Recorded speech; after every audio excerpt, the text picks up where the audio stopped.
পুরো পৃথিবীর সবাই দেখবে আমাকে, কিন্তু যে সারাক্ষণ দেখতে চাইতো সে দেখতে পাবে না। কে মুগ্ধ নয়নে তাকাবে না। পূর্ণতার অভাব তো তুমি পূরণ করেছিলে, দুঃখ ভুলিয়ে সুখের মুখ দেখিয়েছিলে। এবার তোমার অভাব কি করে মেটাবো আমি? প্রবল বেগে বাতাস বইতে থাকে মুহূর্তেই। বাতাসের শুধু শব্দ হচ্ছে, উড়িয়ে নিয়ে যাচ্ছে না কিছুই। সেই বাতাস কানে কানে বলে ওঠে, ভালোবেসে আগলে রাখুন, হৃদয় মাঝে দিয়েন ঠাই। এই জন্মে পেলাম না আপনাকে, পর জন্মে যেন পাই। মিষ্টির আবদার মেটাতে তাকে কবর দেওয়া হয় চৌধুরী বাড়ির গেটের পাশে। তার খানিকটা দূরেই রয়েছে বিশাল মসজিদ। ইসমাইল চৌধুরী অবশ্য আপত্তি করেছিলেন, কিন্তু ছেলের মুখের দিকে তাকিয়ে জোর দিতে পারেনি। কবর দিয়ে সকলেই বাড়ি ফিরে গেলেও রয়ে গিয়েছে পূর্ণতা। হাঁটু মুড়ে বসে একদৃষ্টিতে তাকিয়ে আছে মিষ্টির কবরের পানে। চোখে তার পানি নেই, হয়তো শুকিয়ে গিয়েছে। শরীর ক্ষত এখনো জখম রয়েছে। আঁচল সরলেই বেরিয়ে আসবে কামড়ের দাগ। বুক ফেটে আসছে পূর্ণতার। বারবার চিৎকার করে বলতে ইচ্ছে করছে, মিষ্টি, তুমি ছাড়া ওই পাপের রাজ্যে একা বসবাস করব কি করে আমি? কে আমায় সাহায্য করবে? কার কাছে মনের কথা বলবো? কিভাবে থাকবো আমি? পূর্ণতার থেকে খানিকটা দূরে ইফতিয়ার দাঁড়িয়ে আছে। তার দৃষ্টি পূর্ণতার পানে। মিষ্টির বলা একটা কথা মনে পড়ে যায় ইফতিয়ারের। ইরিনাপু আকাশ ভাইয়াকে পেল না, মিষ্টি ইফতিয়ারকে পেল না, ইফতিয়ার পূর্ণতাকে পেল না, পূর্ণতা অভিরাজকে পাবে না। আমাদের কি ভাগ্য বলুন তো চৌধুরী সাহেব। আমরা যেন এক না পাওয়ার আন্দোলনে মুখিয়ে পাচ্ছি, পাল্লা ধরেছি কষ্টের সাগরে ডোবার। আমাদের কষ্টের সমাপ্তি কোথায়? কোথায় গেলে পাবো একটু সুখের হদিস? আঁখি ভর্তি পানি থাকলেও মুখে তাচ্ছিল্যের হাসি ফুটে ওঠে ইফতিয়ারের ঠোঁটের কোণায়। দেহ হতে প্রাণ বেরিয়ে গেলেই সুখের রাজ্যের দেখা মিলবে। একই ভঙ্গিমায় আবার বিড়বিড় করে বলে, আমার জন্য অপেক্ষা কেন করলে না পূর্ণতা? একটু অপেক্ষা করলে আমাদের সুখের কোনো কমতি থাকতো না। মিষ্টি আমি চিনতাম না, জড়াতাম না মিথ্যে সম্পর্কে। দ্বিতীয়বার মন ভাঙতো না আমার। আমার সব আঘাতের মূলে তুমি কেন রয়েছে পূর্ণতা? আমার এমপি সাহেব কেন এলো না ইফতিয়ার? বোনের মৃত্যুও তার মন গলাতে পারলো না। এমন তো ছিল না তিনি। এতটা পাষাণ কি করে হয়ে গেল?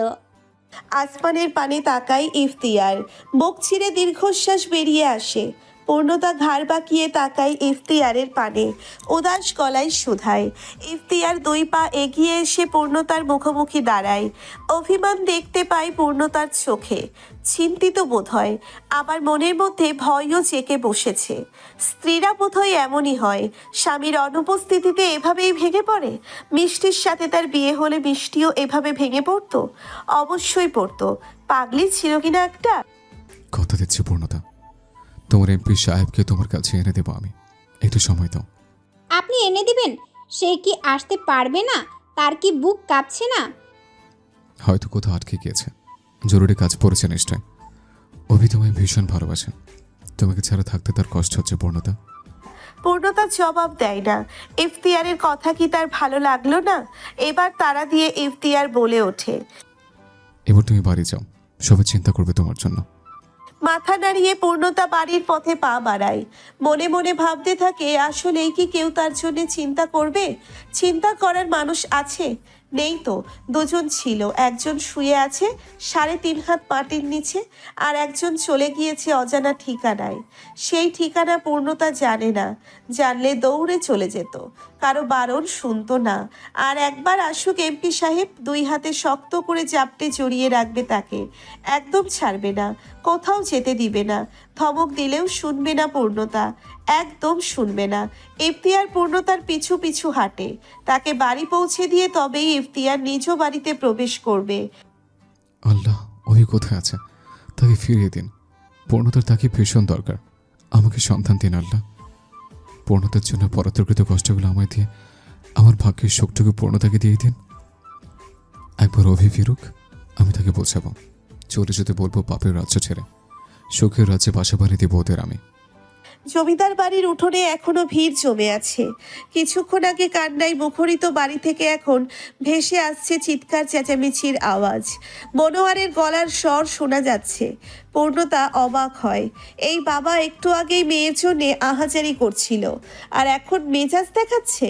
ভিড় ঠেলে এগিয়ে যায় পূর্ণতা। দেখতে পাই কমলা মাথা নিচু করে দাঁড়িয়ে আছে। কমলার স্বামী জামাল মনোয়ারের পা ধরে কান্নাকাটি করছে। কানা ঘোষায় পূর্ণতা গোটা বিষয়টি বুঝতে পারে।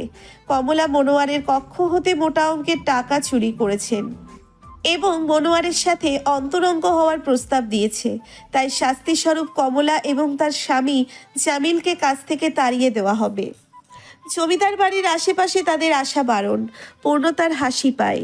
এগিয়ে গিয়ে দাঁড়ায় মনোয়ারের মুখোমুখি। মনোয়ারের ঠিক পাশেই দাঁড়িয়ে আছে শিউলি। মুখে তার তৃপ্তির হাসি, যেন উদ্দেশ্য সফল হলো। মমতা বেগমকেও দেখা যাচ্ছে, তবে দেখা যাচ্ছে না জমিদার সাহেবকে এবং ইফাতকে। পাপীদের মধ্যে সর্বশ্রেষ্ঠ পাপী এই দুজন, অথচ তারা ভালোবাসতে জানে। পূর্ণতাকে এগোতে দেখে মমতা খেকিয়ে বলে ওঠে, এই মেয়ে, তুমি এখানে আইছো কেন? প্রমাণ দিতে এসেছি দাদি শাশুড়ি। ছেলেদের তো বানিয়েছে নিকৃষ্ট পশু। ভেবেছিলাম বড় ছেলেটার একটু হলেও মনুষ্যত্ব আছে, কিন্তু আজকে বুঝতে পারলাম ভুল ভেবেছিলাম। মনোয়ার চোয়াল শক্ত করে ফেলে। শিউলি গর্জিয়ে উঠে বলে, পূর্ণতা, ঠিক করে কথা বলো।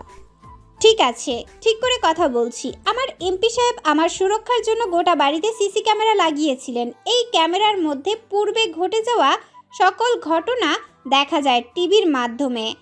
নিজের পরিবারকে তিনি বিশ্বাস করেন না, তারা আমার ক্ষতি করতে পারে, এইভাবে এই কাজটি করেছিলেন। ডাকা হোক ইফতিয়ার চৌধুরীকে, দেখানো হোক কমলা সত্যিই চুরি করেছে কিনা। মুখটা শুকিয়ে যায় মনোয়ারের। আগত লোকগুলো কানাঘুষা শুরু করে দেয়। শিউলি কাছুমাছু হয়ে দাঁড়ায়। এভাবে পূর্ণতা খেলার মোড় ঘুরিয়ে দিবে কল্পনাও করেনি তিনি। মনোয়ার মুখ ফুলিয়ে চলে যেতে নেয়। পূর্ণতা ফের বলে ওঠে, কমলা খালা কোথাও যাবে না, সে এখানেই কাজ করবে। তার অসুবিধা হলে আমরা পুলিশের সাহায্য নিব। হাসি ফুটে কমলার অধরে। জামাল স্বস্তি নিঃশ্বাস ফেলে। পাড়ার সকলেই পূর্ণতাকে বাহবা দিতে থাকে। এমপির বউ এনেছে মাশাআল্লাহ, যেমন দেখতে তেমন বুদ্ধি। এমন মেয়ে না হলে পশুর রাজ্যে টিকতে পারতো না। নিজ কক্ষে খানিকক্ষণ ঘুমিয়েছিল পূর্ণতা। বড্ড একা একা লাগছে। কমলা, ইমন, ঈশান ক্ষণে ক্ষণে এসে দেখে যাচ্ছে পূর্ণতাকে। তবে তাদের পর্যাপ্ত সময় না থাকার বশে দুদণ্ড গল্প করতে পারছে না। তবে ঈশান বলেছে সন্ধ্যার পরে চায়ের আড্ডা দেবে। সবেই বই নিয়ে বারান্দায় বসেছে পূর্ণতা। সেই মুহূর্তেই আবারও হইচইয়ের শব্দ ভেসে আসে পূর্ণতার কানে। এবার বিরক্ত হয় পূর্ণতা। দুই চার কথা শুনিয়ে দিবে ভেবে বই রেখে এগিয়ে যায় বসার ঘরে। সেখানে হাসি তামাশা করা হচ্ছে। শিউলি সকলকে মিষ্টি খাওয়াচ্ছে। মনেই হচ্ছে না কিছুক্ষণ আগেই এই বাড়ির সব থেকে আদরের সদস্যের মৃত্যু হয়েছে। কিছু বলার উদ্দেশ্যে এক পা এগোতেই পূর্ণতার কানে আসে, অবি আর মনা বিয়ে করেছে আর গ্রামে ফিরবে না। কালকেই সিঙ্গাপুর পাড়ি জমাবে তারা। প্রেগনেন্সির কিট হাতে আসমানের পানে তাকিয়ে আছে পূর্ণতা। দুই চোখ হতে অনবরত গড়িয়ে পড়েছে নোনা জল। জীবনের হিসাব নিকাশ মেলাতে হিমশিম খাচ্ছে। কি থেকে কি হয়ে গেল? রাতারাতি রানী দাসীতে পরিণত হলো। নিয়তি বোধহয় এমনই। অভির বিয়ের খবর জেনেছে 23 দিন পেরিয়ে গেল। এই 23 দিন পূর্ণতা পাগলের মতো খুঁজেছে অভিকে। জমিদার সাহেবের পা জড়িয়ে কেঁদেছে অভির সাথে একটু কথা বলিয়ে দেওয়ার জন্য। কুটিল হেসেছে জমিদার। পূর্ণতার চুলের মুঠি ধরে ধাক্কা দিয়ে ফেলে দিয়েছে দূরে। কপালে আঘাতও পেয়েছিল। চিকিৎসার অভাবে সেই আঘাতে আজ চামড় ধরেছে। মমতা মায়া ভরা নয়নে দেখেছে পূর্ণতাকে। হঠাৎ করে বড্ড মায়া লেগেছিল তার, কিন্তু এগিয়ে যাওয়ার সাহস পায়নি। পূর্ণতা মনোয়ারের পা ছড়িয়েও কেঁদেছে প্রচুর। মনোয়ারের মন গলাতে পারেনি। অকথ্য ভাষায় গালাগালি করেছেন মনোয়ার। ছেলের বউকে কখনো কোনো শ্বশুর অশ্লীল ভাষায় গালি দিতে পারে জানা ছিল না পূর্ণতার। বৃষ্টির ফোন থেকেও হাজার বার কল করেছে অফিরাজের নাম্বারে, কিন্তু কল ধরা হয়নি। বাজতে বাজতে কেটে গিয়েছে। কত শত মেসেজ পাঠানো হয়েছে, কোনো উত্তর আসেনি। পাগল হয়ে গিয়েছে পূর্ণতা। প্রতিনিয়ত চিৎকার করে কেঁদেছে নিজ কক্ষে। কেউ এগিয়ে আসেনি। হঠাৎ করে পূর্ণতার মনে পড়ে সেই ডায়েরির কথা। নিশ্চয়ই কিছু লেখা আছে সেখানে, নতুন কোনো সূত্র, অভিকে ফিরে পাওয়ার রাস্তা। চোখের পানি মুছে দাঁড়িয়ে পড়ে পূর্ণতা। হাঁটু ছাড়িয়ে পড়া লম্বা চুলগুলো যত্নের অভাবে উস্কো খুস্কো হয়ে আছে। জটলা বেঁধে গেছে। অগোছালো চুলগুলো হাত খোপা করে নেয়। কাপড়ে আঁচল টেনে কাঁধে জড়ায়। গুটি গুটি পায়ে এগিয়ে যায় ডায়েরির নিকট। পড়ার টেবিলে বইয়ের ভাঁজে যত্ন করে রাখা ডায়েরিখানা বের করে। পৃষ্ঠা আপনা আপনি উল্টে যায়। নিশ্চয়ই হাওয়া আসছে প্রবল বেগে। 57 নম্বর পেজে এসে থামে আর উল্টাই না পৃষ্ঠা। পূর্ণতা ঝাপসা দৃষ্টিতে তাকায়। কালো মোটা কালি দ্বারা লেখা হয়েছে, এক জীবনে সব পেয়ে গেলে আফসোস করবে কি দিয়ে? থাকুক না কিছু চাওয়া অপূর্ণ, যাতে দিন শেষে দীর্ঘশ্বাস ফেলে বলতে পারো, ইস যদি পেয়ে যেতাম কতই না সুন্দর হতো জীবন। আমি তোমার জীবন সুন্দর করতে চাই না, প্রতি মুহূর্তে আঘাত দিতে চাই। আমি তোমার আফসোসে থাকতে চাই পূর্ণতা, কপালে নয়। আমি তোমার কাজল কালো আখির অশ্রু হতে চাই, গোলাপি অধরের হাসি নয়। আমায় ক্ষমা করো না কখনো, আমার প্রতি ঘৃণা নিয়ে সারা জীবন বেঁচে থেকো, তবুও ক্ষমা করে অন্য কারো হইও না। ঠোঁট কামড়ে কান্না আটকানোর চেষ্টা করে পূর্ণতা, কিন্তু চোখের পানি যে বড্ড বেহায়া, কিছুতেই বাদ মানে না। পরবর্তী পৃষ্ঠা উল্টাই, সেখানে লেখা রয়েছে, আমি জানি তোমার মধ্যে বেড়ে উঠছে আমার অংশ। তুমি যাতে কোনোদিনও আমায় ভুলতে না পারো, তাই উপহার দিয়ে এসেছি তোমায়। আমার অনুমান ভুল না হলে মা হতে চলেছ তুমি। ডায়েরির পৃষ্ঠা দ্বারা ভাঁজ করে রাখা হয়েছে একটি প্রেগনেন্সির কিট এবং নিয়ম লিখে দিয়েছে। উত্তেজনায় হাত পা কাঁপছে পূর্ণতার। তাড়াহুড়ো করে লিখে রাখা পদ্ধতিতে পরীক্ষা করে ফেলে। কিট হাতে ব্যালকনিতে চলে আসে। নজর বুলাই একবার, পজিটিভ এসেছে। দিশেহারা পূর্ণতা বুঝতে পারছে না কি করবে। ভাগ্য এত বড় খেলা খেললো তার সাথে। আসমানের পানে তাকায়। থালার মতো বিশাল বড় চাঁদ উঠেছে। চাঁদের আলোয় আলোকিত হয়েছে জমিন। আবছা আলোয় দেখা যাচ্ছে দূর দূরান্ত পর্যন্ত। আল্লাহ শুধু একবার আমার সাথে দেখা করিয়ে দিন তার। প্রাণ ভরে শেষবার দেখতে চাই তাকে। আর কিচ্ছু চাইব না তার কাছে। আমার আর কিছু চাওয়ার নেই, অভিযোগও নেই তার প্রতি। যোগ্য ছিলাম না আমি, তাই হয়তো ছেড়ে চলে গেল। তবে একটা প্রশ্ন করতে চাই তাকে, আমায় ভালোবাসলেন না কেন এমপি সাহেব? একটু ভালোবাসলে ঠকতেন না। হাঁটু অব্দি পানিতে দাঁড়িয়ে আছে বৃষ্টি। বিশাল নদী শান্ত, একটা ঢেউয়ের ছিটে ফোটাও নেই। ইফতিয়ার রাঙায় দাঁড়ানো। কয়েকবার ধমকেছে বৃষ্টিকে পানি থেকে উঠে আসার জন্য, কিন্তু দস্যি বৃষ্টি ইফতিয়ারের কথা কানেও তুলল না। মেজাজ বিগড়ায় ইফতিয়ারের। এমনিতেই কিছুদিন হলো পূর্ণতাকে দেখতে পাচ্ছে না। অভিরাজ পূর্ণতাকে নিয়ে দূরে কোথাও চলে গিয়েছে। বুকটা খা খা করছে ইফতিয়ারের। হৃদয়ে রক্ত ক্ষরণ হচ্ছে প্রিয়তমাকে না দেখতে পেয়ে। বৃষ্টিকে হাজারবার অনুরোধ করেছে পূর্ণতার খবর জানাতে, কোথায় আছে ঠিকানা জানতে চেয়েছে। বৃষ্টি বলেনি। আজকে হুট করে কল করে এবং অনুরোধের সুরে বলল, চৌধুরী সাহেব, আমাকে নিয়ে সমুদ্র সৈকতে বেড়াতে চলুন। কথা দিচ্ছি দেখা করিয়ে দিব পূর্ণতার সাথে। লোভ সামলাতে পারেনি ইফতিয়ার। পাড়ি জমিয়েছে সমুদ্র সৈকতে। মিষ্টি, তুমি কথা দিয়ে কথা রাখতে পারো না। বাবা চাচাদের মতো হয়েছে, মিথ্যেবাদী। জমিদার বংশের রক্ত বইছে তোমার শরীরে, প্রতিনিয়ত প্রমাণ করে চলেছ। ইফতিয়ারের উচ্চস্বরে বলা কথাগুলো শুনে থেমে যায় বৃষ্টি। এতক্ষণ পানি নিয়ে খেলতে থাকলেও এবার সাগরের ঢেউয়ের ন্যায় শান্ত হয়ে দাঁড়ায়। চোখ রাখে ইফতিয়ারের চোখে। মৃদু হেসে বলে, আমি কথা রাখতে জানি চৌধুরী সাহেব, তাই তো মরার পরেও আমার আত্মা শান্তি পাচ্ছে না। আপনার দেয়া দায়িত্বের ভারে নুয়ে পড়ছে। আমায় ভালো থাকতে দিলেন না আপনি। এক ফোঁটা সুখ পেলাম না আপনাকে ভালোবেসে। বড্ড নিষ্ঠুর আপনি, বেঈমান। বৃষ্টির আঁখিতে অশ্রু জমেছে। চাঁদের আলো মুখে পড়ায় সেই অশ্রু চিকচিক করছে। বড্ড আবেদনময়ী লাগছে বৃষ্টিকে। ইফতিয়ারের মনে নিষিদ্ধ ইচ্ছে জাগে। চাপটে জড়িয়ে ধরে অধরে অধর মেলানোর স্বাদ জন্মায়। এই জনমানবহীন নির্জন সমুদ্রে নিজের পুরুষত্ব খাটাতে ইচ্ছে করছে। আদরে পেশিয়ে দিতে চাচ্ছে ছোট দেহকানা। ইফতিয়ারের নেমে পড়ে পানিতে। ইফতিয়ারও নেমে পড়ে পানিতে। ধীরে ধীরে পা ফেলে এগিয়ে আসে বৃষ্টির নিকট। এক হাত রাখে বৃষ্টির গালে এবং অপর হাত গলিয়ে দেয় কামিজের ফাঁকে। বক্ষ দেশে গিয়ে থামে হাতের ছোঁয়া। মাথা নুইয়ে অধরের কাছে এগিয়ে আসে।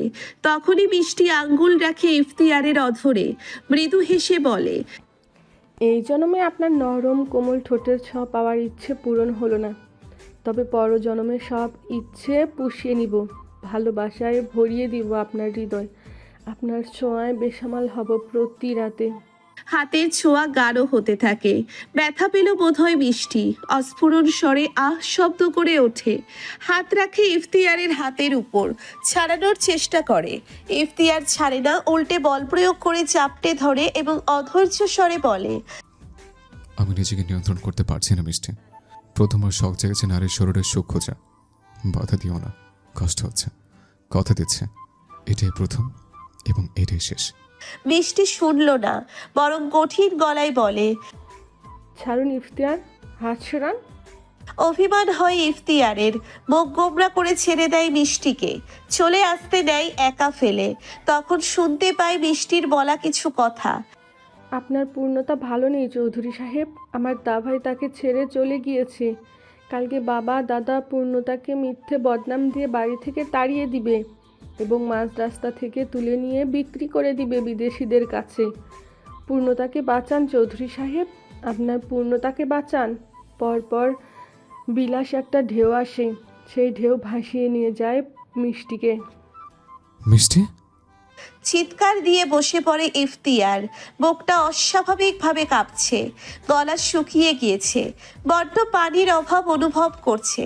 চোখ খুলে ইফতিয়ার ঘড়ির কাঁটা টিকটিক করে জানান দিচ্ছে রাত 1টা বেজে গিয়েছে। ড্রিম লাইটের মৃদু আলোতে গোটা কক্ষ আলোকিত। ইফতিয়ার জিভ দ্বারা ঠোঁট ভিজিয়ে হাঁটু মুড়ে বসে। 2 হাঁটুর ভাঁজে মুখ লুকিয়ে ফুপিয়ে কেঁদে ওঠে। বিড়বিড় করে বলতে থাকে, আমি নিষ্ঠুর মিষ্টি, বড্ড নিষ্ঠুর। আমাকে ক্ষমা করে দাও। কিভাবে শোধ করবো তোমার ঋণ? কি করে মেটাবো তোমার দুঃখ? কোথাও গেলে তোমায় পাবো? প্রতিনিয়ত আমাকে অপরাধী করে দিচ্ছ তুমি। তোমাকে আমি ব্যবহার করলাম, শুধু একটু ভালোবাসতে পারলাম না। পরপরে ইফতিয়ারের মনে পড়ে পূর্ণতার কথা। চট করে মাথা তোলে। ঠিক আছে তো পূর্ণতা? তখনই বাতাসের শা শা শব্দ শুনতে পায় ইফতিয়ার। সেই শব্দের সাথে ভেসে আসে বৃষ্টির কণ্ঠস্বর। সে তাচ্ছিল্যের স্বরে বলছে, আপনার পূর্ণতার শিওরে বসে পাহারা দিচ্ছি আমি। যতদিন আমার অস্তিত্ব আপনার মনে থাকবে ততদিন আপনার পূর্ণতার পিছু আমি ছাড়বো না। ছায়ার মতো পাশে থেকেই বাঁচাবো তাকে, কথা দিলাম। কিন্তু যেই মুহূর্তেই আপনি আমায় ভুলে যাবেন সেই মুহূর্তেই আমার অস্তিত্ব বিলীন হয়ে যাবে ধরণীর বুক থেকে। কোমল শব্দটার মধ্যেই অদ্ভুত এক শক্তি রয়েছে, যা দুটো হৃদয়কে একই সূত্রে বেঁধে দেয়। মনাকে পছন্দ নয় ইফাদের, কিন্তু নিয়তির লিখনে তাদের বিয়ে হলো। আস্তে ধীরে মনাকে মনে ধরলো, ভালোবেসে ফেললো। হৃদয়ে স্থান করে নিল মায়াবিনী মেয়েটা। 12 পুরুষের সঙ্গে রাত কাটানো মেয়েটিকে ভালোবেসে বুকের মধ্যে আগলে রাখার প্রতিজ্ঞায় নিজেকে প্রস্তুত করে নিল। কিন্তু শেষ মুহূর্তে এসে ঠকে গেল। ইফাদের মনে হচ্ছে সে স্বপ্ন দেখছে। ঘুম ভেঙে যাবে আর বুঝতে পারবে এসব কিছুই সঠিক নয়, দুঃস্বপ্ন ছিল। মনা খ্যাক খ্যাক গলায় ইফাদকে ডাকবে, ঘুমের ঘোরে বুকে মাথা দিবে, ভালোবাসার জোয়ারে ভাসিয়ে নিবে। কিন্তু ঘুম ভাঙছে না, স্বপ্ন মিথ্যে হচ্ছে না। দীর্ঘশ্বাস ফেলে ইফাদ। গুটি গুটি পায়ে নিচু কক্ষ হতে বেরিয়ে আসে। গোটা জমিদার বাড়িতে চলছে আনন্দ উল্লাস। 10খানা গরু জবাই করে মিষ্টির খরচ করা হচ্ছে। মেহমান কিচকিচ করছে। গোটা শহর দাওয়াত করা হয়েছে নিশ্চয়ই। ইফাদের কক্ষের 2 পক্ষ পরেই অভি এবং পূর্ণতার কক্ষ। হাত কাটার পর থেকে আর কখনোই পূর্ণতার কক্ষে যাওয়ার সাহস করেনি ইফাদ। বরাবরই দূরে থেকেছে, তবে আজকে খুব করে কথা বলতে ইচ্ছে করছে। দেখতে ইচ্ছে করছে মলিন মুখখানা। তেজি মেয়েটা শান্ত হয়ে গিয়েছে। সব সময় মাথা উঁচু করে বাঁচতে চাওয়া পূর্ণতার মাথা নিচু হয়েছে। মুখ বন্ধ করে সহ্য করে সকলের কথা। নিয়তি কি নিষ্ঠুর, এক মুহূর্ত সময় নেয় না পরিস্থিতি পাল্টাতে। কক্ষের দরজা খোলা। ইফাদ উকি দিয়ে দেখার চেষ্টা করে পূর্ণতা কি করছে, কিন্তু দেখতে পারে না। পা বাড়িয়ে চৌকি চৌকাঠ পেরুতেই আবারও পা বাড়িয়ে নিয়ে যায়। দরজায় টোকা দিয়ে ডাকে পূর্ণতাকে। পূর্ণতা, ভেতরে আসতে পারি? সাথে সাথেই জবাব আসে। আসুন। ইফাত ভেতরে ঢুকে পড়ে। বারান্দায় হাঁটু মুড়ে বসে আছে পূর্ণতা। উজ্জ্বলতা এসেছে চোখে মুখে, চোখ দুটো ভেজা নয়। ভারী অবাক হয় ইফাত। কাঁদছে না কেন? সে তো এসেছিল পূর্ণতার কান্না দেখতে। ইফাতের দিকে তাকিয়ে হাসে পূর্ণতা, শুধায়। কাঁদছি না বলে অবাক হচ্ছেন? আমার কান্না দেখতে ভালো লাগে? ইফাত পূর্ণতার সামনে বসে, নিজের উস্কো খুস্কো চুলে হাত বুলিয়ে বলে। ভালো লাগে। তোমার অহংকার ভেঙে গিয়েছে পূর্ণতা, পায়ের তলার মাটি সরে গিয়েছে, তুমি হেরে গেছো। ইফাতের চোখে চোখ রেখে পূর্ণতা জবাব দেয়। আমি হারিনি, কখনো হারবো না, হারতে পারি না। জমিদারের পাপের রাজ্য ধ্বংস করবই আমি। পূর্ণতার মাথায় হাত রাখে ইফাত, অধৈর্য স্বরে বলে। হার মেনে নাও পূর্ণতা, পালিয়ে যাও দূরে কোথাও, না হলে তোমার ধ্বংস অনিবার্য। পূর্ণতা জবাব দেয় না, বাগানে তাকায়। সেখানে গরু জবাই করা হচ্ছে। রক্তে লাল হয়ে উঠেছে জায়গা। কসাইরা এক বিন্দুও সময় নিচ্ছে না। মুহূর্তেই গলা থেকে মাথা আলাদা করে ছোট ছোট টুকরো করে ফেলছে। ভয় পাচ্ছেন? মৃদু হাসে ইফাত, আসমান পানে তাকিয়ে বলে। একটা হাত নেই আমার, বাবাও নেই। আমি জানি তাকে মেরে ফেলা হয়েছে। আমার বউ যাকে কালিমা পরে বিয়ে করেছি, সেও আমাকে ফেলে চলে গিয়েছে। একমাত্র বোন, যাকে নিজের থেকেও বেশি ভালোবাসতাম, তাকেও নিজ হাতে কবর দিয়েছি। এরপরও ভয় পাবো? আমার তো জীবনটাই বৃথা। পূর্ণতা ইফাতকে দেখে, খুঁটিয়ে খুঁটিয়ে দেখতে থাকে। আগে কখনো লোকটার দিকে ভালো করে তাকানো হয়নি, তবে আজকে দেখতে ইচ্ছে করছে। অনেক কথা বলতে ইচ্ছে করছে লোকটাকে। মানতেই হবে অভিরাজের ভাই। অভির মতোই চেহারার ধাঁচ, জমিদার জমিদার ভাব রয়েছে। পূর্ণতাকে ঠিক করে দেখতে দেয় না মমতা বেগম। কোথা থেকে দৌড়ে আসেন তিনি, টেনে তুলে পূর্ণতাকে। উত্তেজিত গলায় বলে। ওই মাইয়া, তুই পালা, তোর শ্বশুর পুলিশ নিয়ে আইছে, তোরে ধরাই দিব, তুই পালা, ওরা তোরে মাইরা ফালাইব। বলতে বলতে চোখে পানি চলে আসে তার। পূর্ণতার হাত পা কাঁপছে। কোথায় যাবে সে? বাইরে থেকে পুলিশের গাড়ির আওয়াজ আসছে। মমতা বেগম ঘোমটা টেনে দেয় পূর্ণতার মাথায়, দুই গালে হাত রেখে বলে। বোন রে, তুই দূরে চইলা যা। যদি কোনোদিন আল্লাহ চায় আবার আমাদের দেখা হইব, তখন তোরে সব বলবো। যা বইন, খবরদার বাপের বাড়ি যাবি না, ওনারা তোরে ওইখান থেকে ধইরা আনবো। মমতা পূর্ণতার অনুমতি না নিয়েই টানতে টানতে নিয়ে যেতে থাকে বাড়ির পেছনের দিকে। ইফাতও পেছন পেছন যায়। ইতিমধ্যেই জমিদারের হাঁক ডাক শোনা যাচ্ছে। পূর্ণতাকে বসার ঘরে নিয়ে যেতে বলা হচ্ছে। কমলা থরথর করে কাঁপতে কাঁপতে পূর্ণতার কক্ষের পানে ছোটে। আগে থেকে একদম আন্দাজ করতে পারেনি তিনি। এখন কি করে বাঁচাবে পূর্ণতাকে? কি করেই বা খবর দিবে ইফতিয়ার চৌধুরীকে? মমতা বেগম আঁচলে লুকিয়ে রাখা চাবি দ্বারা দরজা খোলে। পূর্ণতার গালে হাত রেখে ছলো ছলো নয়নে তাকায়। আল্লাহ তোকে ভালো করুক, ভালো থাকিস পূর্ণতা, আফসোস রাখিস না। জাহান্নাম থেকে মুক্তি পেলে শুকরিয়া আদায় করিস। মমতা বেগমকে চাপটে জড়িয়ে ধরে পূর্ণতা, ফুপিয়ে কেঁদে ওঠে। আমি পালাবো না দাদি, উনি আসবে। উনি এসে আমাকে না পেলে যে ভীষণ দুঃখ পাবে, পাগল হয়ে যাবে। তাচ্ছিল্য স্বরে মমতা বেগম বলে। তোর উনি আসবে না, ফিরবে না কোনোদিনও। তার সিদ্ধান্তে তোকে পুলিশ ধরতে এসেছে। তোর জানোয়ার থানায় ডায়েরি করে গিয়েছে যে তার বউ পরকীয়ায় লিপ্ত হয়েছেন ইফতিয়ার চৌধুরীর সাথে। তার বউ আর প্রেমিক মিলে খুনের হুমকি দিয়েছে, বিদায় তিনি দূর দেশে পাড়ি জমিয়েছে। কান্না থেমে যায় পূর্ণতার। স্তব্ধ দৃষ্টিতে তাকায় মমতা বেগমের পানে। মোটেও বিশ্বাস করলো না তার কথা। এমনটা কখনোই করতে পারে অভিরাজ? কখনোই না। ভীষণ ভালোবাসে কিনা? ঘোর প্রতিবাদের সুরে কিছু বলতে চায় পূর্ণতা, শোনে না মমতা। ধাক্কা দিয়ে দরজার বাইরে বের করে দেয় এবং সাথে সাথে দরজা আটকে ফেলে। বুক ফেটে কান্না আসে পূর্ণতার। চিৎকার করে কাঁদতে ইচ্ছে করে। ভাগ্য এ কোন খেলা খেললো তার সাথে? কোথায় এনে ফেললো তাকে? কোথায় যাবে এখন? হাঁটু মুড়ে বসে পড়ে সেখানেই। জমিদার বাড়ির ভেতর থেকে হম্বিতম্বির আওয়াজ আসছে। জমিদার চারিদিকে লোক ছড়িয়ে দিচ্ছে পূর্ণতাকে খোঁজ দে। পুলিশ অফিসার থানায় কল করে আর কিছু কনস্টেবল ডেকে পাঠায়। যে করেই হোক খুঁজে বের করতে হবে পূর্ণতাকে। এত সব আওয়াজের মধ্যে পূর্ণতার কানে ভেসে আসে অভিরাজের গলার স্বর। সে করুণ স্বরে বলছে, আমাদের বিচ্ছেদ হয়নি, শুধুমাত্র পরিস্থিতি আমাদের আলাদা করেছে। তুমি অপেক্ষা করো পূর্ণতা, আমি ফিরে আসবো। তাচ্ছিল্য হাসে পূর্ণতা।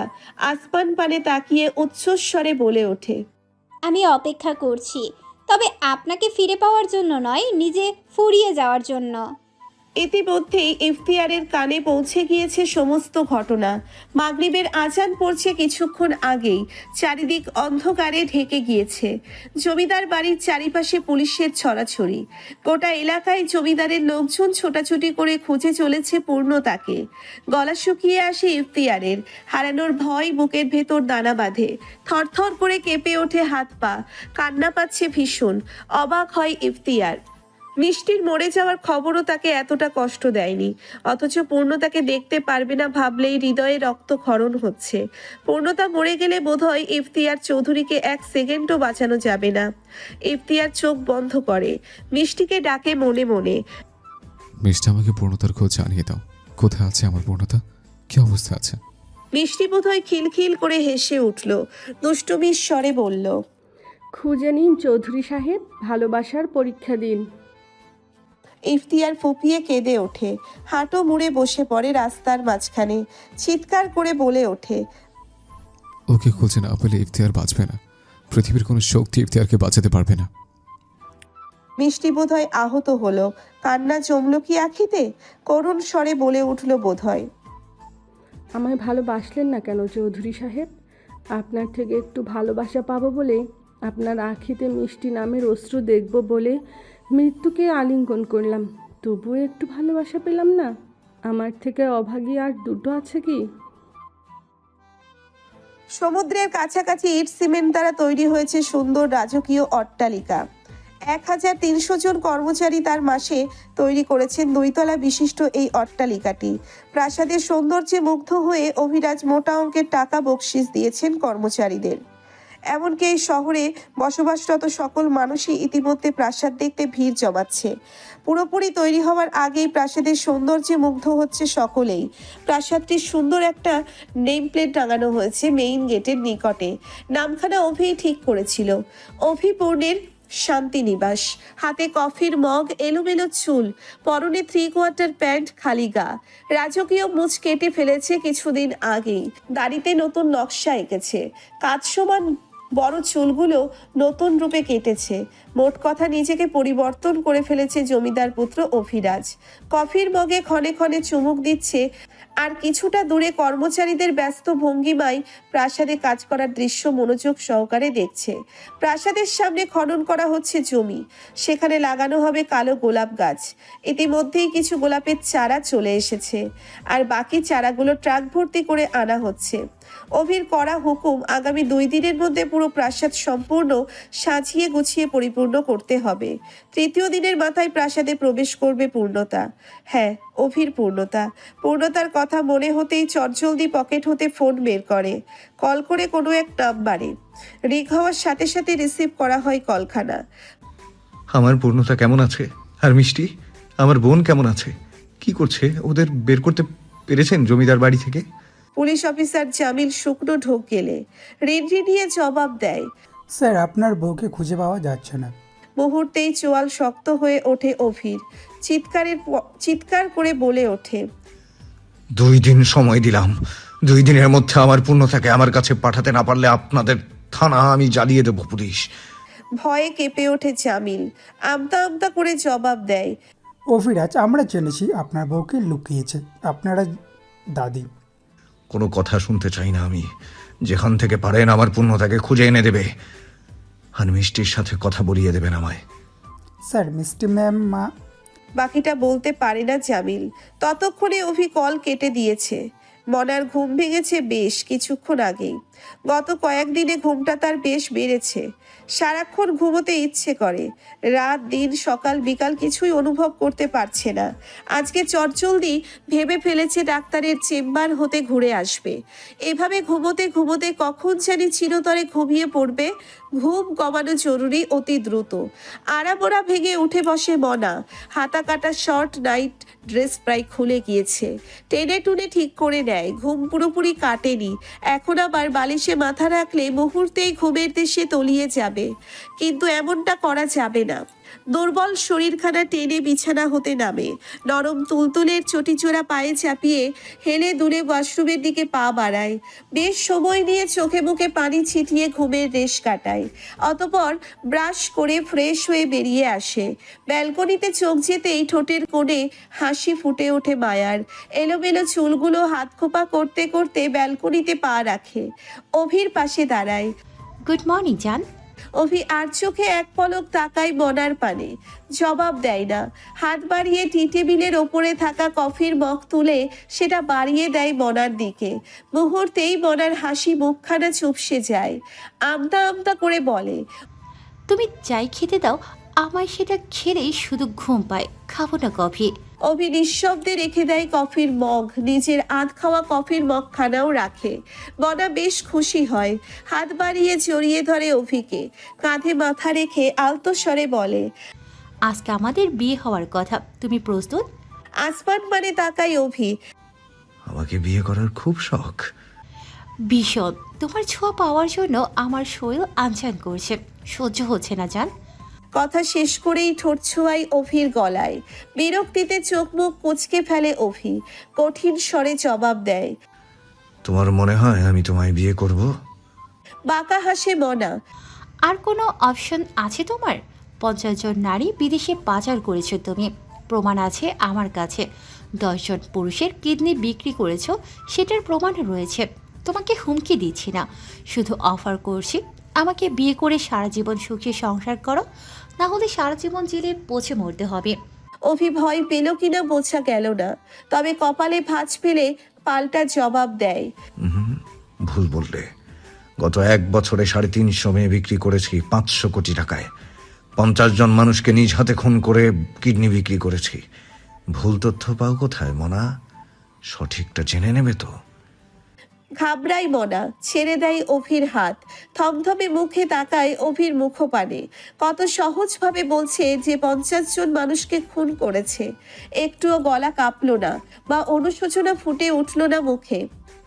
তোমায় নিয়ে সুখে সংসার করব বলে তো এখানে আসিনি। তোমাকে ব্যবহার করে শুধু জমিদারদের নজরে এড়িয়েছি। ওই যে দেখো আমার প্রাসাদ তৈরি হচ্ছে।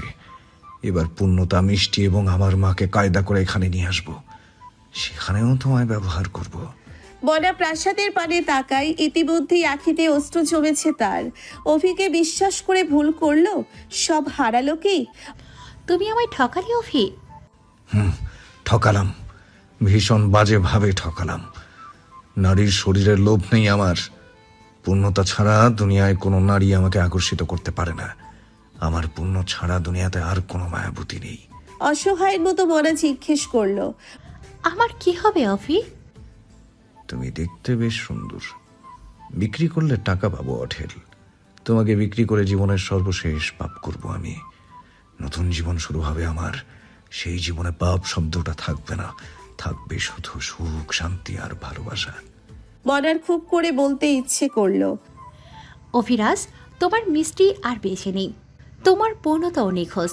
এ জীবনে সুখের সংসার করা হলো না তোমার। পাপীরা কখনোই সুখী হয় না। কাঁদতে কাঁদতে জ্ঞান হারিয়েছে পূর্ণতা। লুটিয়ে পড়েছে স্যাঁতসেঁতে মাটিতে। বৃষ্টি হয়েছে সারা রাত। বৃষ্টির পানি বয়ে গিয়েছে পূর্ণতার শরীরে। সারা রাত ভিজেছে। ইফতিয়ার সারা রাত খুঁজেছে পূর্ণতাকে। পাগলের মতো কান্না করেছে। আল্লাহর কাছে মানত করেছে পূর্ণতাকে পেয়ে গেলে 5000 কোরআন শরীফ বিভিন্ন এতিমখানায় দান করবে। রাতের শেষ ভাগের দিকে হতাশ হয়ে জমিদার বাড়ির পুকুর পাড়ে বসে পড়ে ইফতিয়ার। পায়ে কাটা ফুটেছে বেশ কিছুক্ষণ আগেই। খোলানোর হুঁশ ছিল না বা এখনো নেই।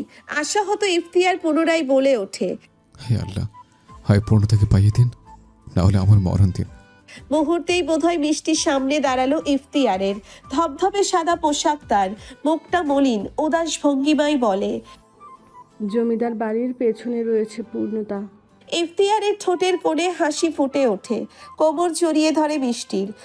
এতক্ষণে কেন আসলে না তুমি? আমি খুঁজছিলাম তোমায়।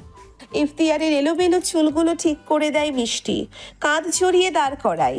হাঁটু মুড়ে বসে ইফতিয়ারের ডান পা নিচের কোলে রাখে, সাবধানে খুলে দেয় কাটা। মুহূর্তেই গলগল করে রক্ত গড়িয়ে পড়ে। নিজ ওড়না দ্বারা রক্ত মুছে নেয় মিষ্টি, তারপর ইফতিয়ারের হাত ধরে বলে, চলুন, পূর্ণতার ভীষণ কষ্ট হচ্ছে। ইফতিয়ার সভ্য ছেলের মতো মিষ্টির পায়ে পা মিলিয়ে হাঁটতে থাকে। অভিরাজের হাতে পূর্ণতাকে তুলে দিয়ে আমি দূরে কোথাও চলে যাবো মিষ্টি। এভাবে বাঁচতে পারছি না আমি। তুমি থাকবে তো আমার সাথে? আলতো হাসে মিষ্টি। আহারে জীবন, বাঁচতে চাইলাম আপনার সাথে, বাঁধতে চাইলাম ঘর, সুখের মুখটা দেখলাম কেবল, হায় দেহ খানা করে দিল পর। মিষ্টির কথা বুঝতে পারে না ইফতিয়ার, ফের প্রশ্নও করে না। করতে চেয়েছিল, কিন্তু ততক্ষণে তারা পৌঁছে গেছে পূর্ণতার কাছে। ছোট ছোট গাছপালা ঢেকে ফেলেছে পূর্ণতাকে, মাথা পড়েছে কাদার স্তূপে। ইফতিয়ার পূর্ণতার সামনে হাঁটু মুড়ে বসে পড়ে, শরীরে হাত দিতে গিয়েও ইতস্তত বোধ করছে। ঘাড় বাঁকিয়ে তাকায় মিষ্টির পানে, মনে পড়ে মিষ্টির ডায়েরিতে লেখা কিছু কথা। জানেন চৌধুরী সাহেব, পূর্ণতার প্রতি আপনার দুর্বলতা আমার সহ্য হয় না। মাঝে মধ্যে চিন্তা করি, যদি কখনো পূর্ণতাকে ছুঁয়ে দেন, আমি বাঁচব তো? যার দিকে আপনি তাকালে আমার নিঃশ্বাস আটকে আসে, তাকে আপনি ছুঁয়ে দিলে আমি বাঁচব না। আপনি পূর্ণতাকে ছোঁয়ার আগেই যেন আল্লাহ আমাকে মরণ দেয়। শুকনো ঢোক গেলে ইফতিয়ার, মিষ্টির সামনে কি করে ছোবে পূর্ণতাকে? মেয়েটা ভীষণ কষ্ট পাবে তো। কি করবে এবার? মিষ্টি বোধহয় বুঝলো, মুহূর্তেই গায়েব হয়ে যায় সেখান থেকে। ইফতিয়ার আশেপাশে তাকিয়ে মিষ্টিকে খুঁজে পায় না। চট করে পায়ের দিকে তাকায়, সেখানে এখনো কাটা ফুটে আছে। তাহলে কি এতক্ষণ ভুল দেখলো? মিষ্টি ছিলই না। চোখ ভিজে ওঠে ইফতিয়ারের, নিজেই খুলে ফেলে কাটা। আসমান পানে তাকিয়ে বিড়বিড় করে বলে, আহারে জীবন, বাঁচতে চাইলাম তোমার সাথে, বাঁধতে চাইলাম ঘর, স্বপ্ন দেখলাম পাহাড় সমান, হায় তুমিই করে দিলে পর। গভীর ভাবনায় বিভোর মনা, হিসাব মিলছে না। অভিরাজের সাথে চালাকিতে পেরে উঠছে না। 28 দিন হয়ে গেল তারা একসাথে আছে, এখনো অভিকে বিছানায় আনতে পারেনি। কথাই বলে পুরুষ নারীর শরীরে সুখ খুঁজে পায়। আগুন আর ঘি পাশাপাশি থাকলে জ্বালিয়ে পুড়িয়ে ছারখার করবেই, এমনটাই লোকমুখে প্রচলিত কথা। কিন্তু অভিরাজ কেন চলছে না? কেন আকৃষ্ট হয়ে মনাকে কাছে টেনে নিচ্ছে না? নরম শরীরের ছোঁয়ায় নিজেকে শান্ত করছে না? কেন অশান্ত হচ্ছে না? তবে কি সত্যিই অভিরাজের পুরুষত্বে সমস্যা রয়েছে? সমস্যা থাকলে পূর্ণতাকে কাছে টেনে নিল কি করে? এক নারীতে আসক্ত পুরুষ ভয়ঙ্কর, তারা অনুভূতি লুকাতে পারে। শখের নারী ছাড়া দ্বিতীয় নারীর নিকট অনুভূতি জাহির করে না, কথাটা বোধহয় মনা জানে না। ড্রেসিং টেবিলের সামনে বসে আপাতমস্তক নিজেকে পর্যবেক্ষণ করছে মনা। ঢিলে ঢালা পোশাকে তাকে বেশ আবেদনময়ী লাগছে। বক্ষ বিভাজের সুগঠিত ভাঁজ স্পষ্ট, যে কোনো পুরুষের নজর কাড়তে সক্ষম। কমলার কোয়ার ন্যায় ওষ্ঠে সর্বক্ষণ লিপস্টিকে প্রলেপ লাগিয়ে রাখে, যেন অভি তাকাতেই আকৃষ্ট হয়। কিন্তু অভিরাজের নজরই পড়ছে না। নিজের সাজানো পরিকল্পনা বিফলে যাচ্ছে ভাবতেই রাগে ফর্সা মুখশ্রী রক্তিম বর্ণ ধারণ করে মনার। পরাজিত সৈনিকের ন্যায় হুঙ্কার ছেড়ে ড্রেসিং টেবিলের সামনে সাজানো প্রয়োজনীয় কসমেটিক্স ফেলে দেয়, তাতেও ক্ষান্ত হয় না। ড্রেসিং টেবিলের ড্রয়ারে রাখা অভিরাজের দামি ফোনখানা দেওয়ালে সজোরে আঘাত করে, মুহূর্তেই ভেঙে গুড়িয়ে যায় ফোনখানা। চারিদিকে ছড়িয়ে পড়ে ভাঙা ফোনের অংশ। সকল প্রমাণ বোধহয় লুটপাট হয়ে গেল। মিষ্টির করা আকুতি ভরা মেসেজগুলো নিঃশেষ হয়ে গেল। অভিরাজ কখনো জানতেই পারল না তার আদরের কলিজার টুকরো শেষ নিঃশ্বাস ত্যাগ করার আগে তাকে শেষবার দেখতে চেয়েছিল। বাঁচার জন্য ছটফট করেছে প্রতি মুহূর্তে। শান্ত হয়ে বসে মনা, এবার শান্তি লাগছে। হেরে যেতে শেখেনি সে, সঠিক সমাধান বের করতে হবে। ফোনের মতোই ভেঙে গুড়িয়ে দিতে হবে অভিরাজের সকল পরিকল্পনা। সূত্র খুঁজতে থাকে মনা। মনে পড়ে অভির বলা কথাগুলো। সে পাপী, খুন করেছে, নারী পাচারও সে করেছে। নিজেকে যেসব কাজের মেইন কালপ্রিট হিসেবে মনোনীত করলো, আসলে সেসব কাজ অভিরাজ করেইনি। তাহলে কেন বলল? নির্দোষ দাবি করতেই পারত। কি চলছে অভির মনে? আবার কোন নতুন চাল দিয়ে বাজিমাত করতে চলেছে সে? ছোট থেকেই অভিরাজকে দেখছে মনা। অত্যাচার নির্যাতনের মধ্য দিয়ে বড় হয়েছে। একবেলা খাবার খেয়েছে তো আর একবেলা পায়নি। তার কারণ অভাব নয়, অভির প্রতিবাদ। অভিকে থামাতে পারছিল না কেউ। জমিদারদের দীর্ঘদিনের ব্যবসায়ের বিরুদ্ধে রুখে দাঁড়িয়েছিল অভি এবং তার মা অনামিকা বেগম। ছোট্ট অভিরাজ বাবা দাদার মাথার উপর দিয়ে ছড়ি ঘুরিয়ে চলেছিল দিনের পর দিন। অতঃপর জমিদার সাহেবের কুটিল বুদ্ধির প্রবলে অভির চোখের সামনেই তার মাকে অপবাদ দেওয়া হলো। মুখে চুনকালি লাগিয়ে জমিদার বাড়ি থেকে বের করে দেওয়া হয়েছিল। পরকীয়ার অভিযোগে অভিযুক্ত করা হয়েছিল অনামিকাকে। অভি তার মায়ের সাথে চলে যেতে চাইলেই তাকে আটকায় মনোয়ার। অসহায় অনামিকা বেগমের যাওয়ার মতো কোনো জায়গা ছিল না। মনোয়ারের পা জড়িয়ে কেঁদে কেঁদে নিজেকে নির্দোষ দাবি করেছিল, কিন্তু বিশ্বাস করেনি মনোয়ার। অভি চিৎকার করে কান্না করে বলছিল মায়ের সাথে চলে যেতে চাই। তাকে চিলেকোঠার কক্ষে আটকে রাখে জমিদার বাড়ির প্রহরীগণ। তারপর থেকেই অভিরাজ আর প্রতিবাদ করেনি, যেন প্রতিবাদ শব্দটাকে ভুলেই গিয়েছিল।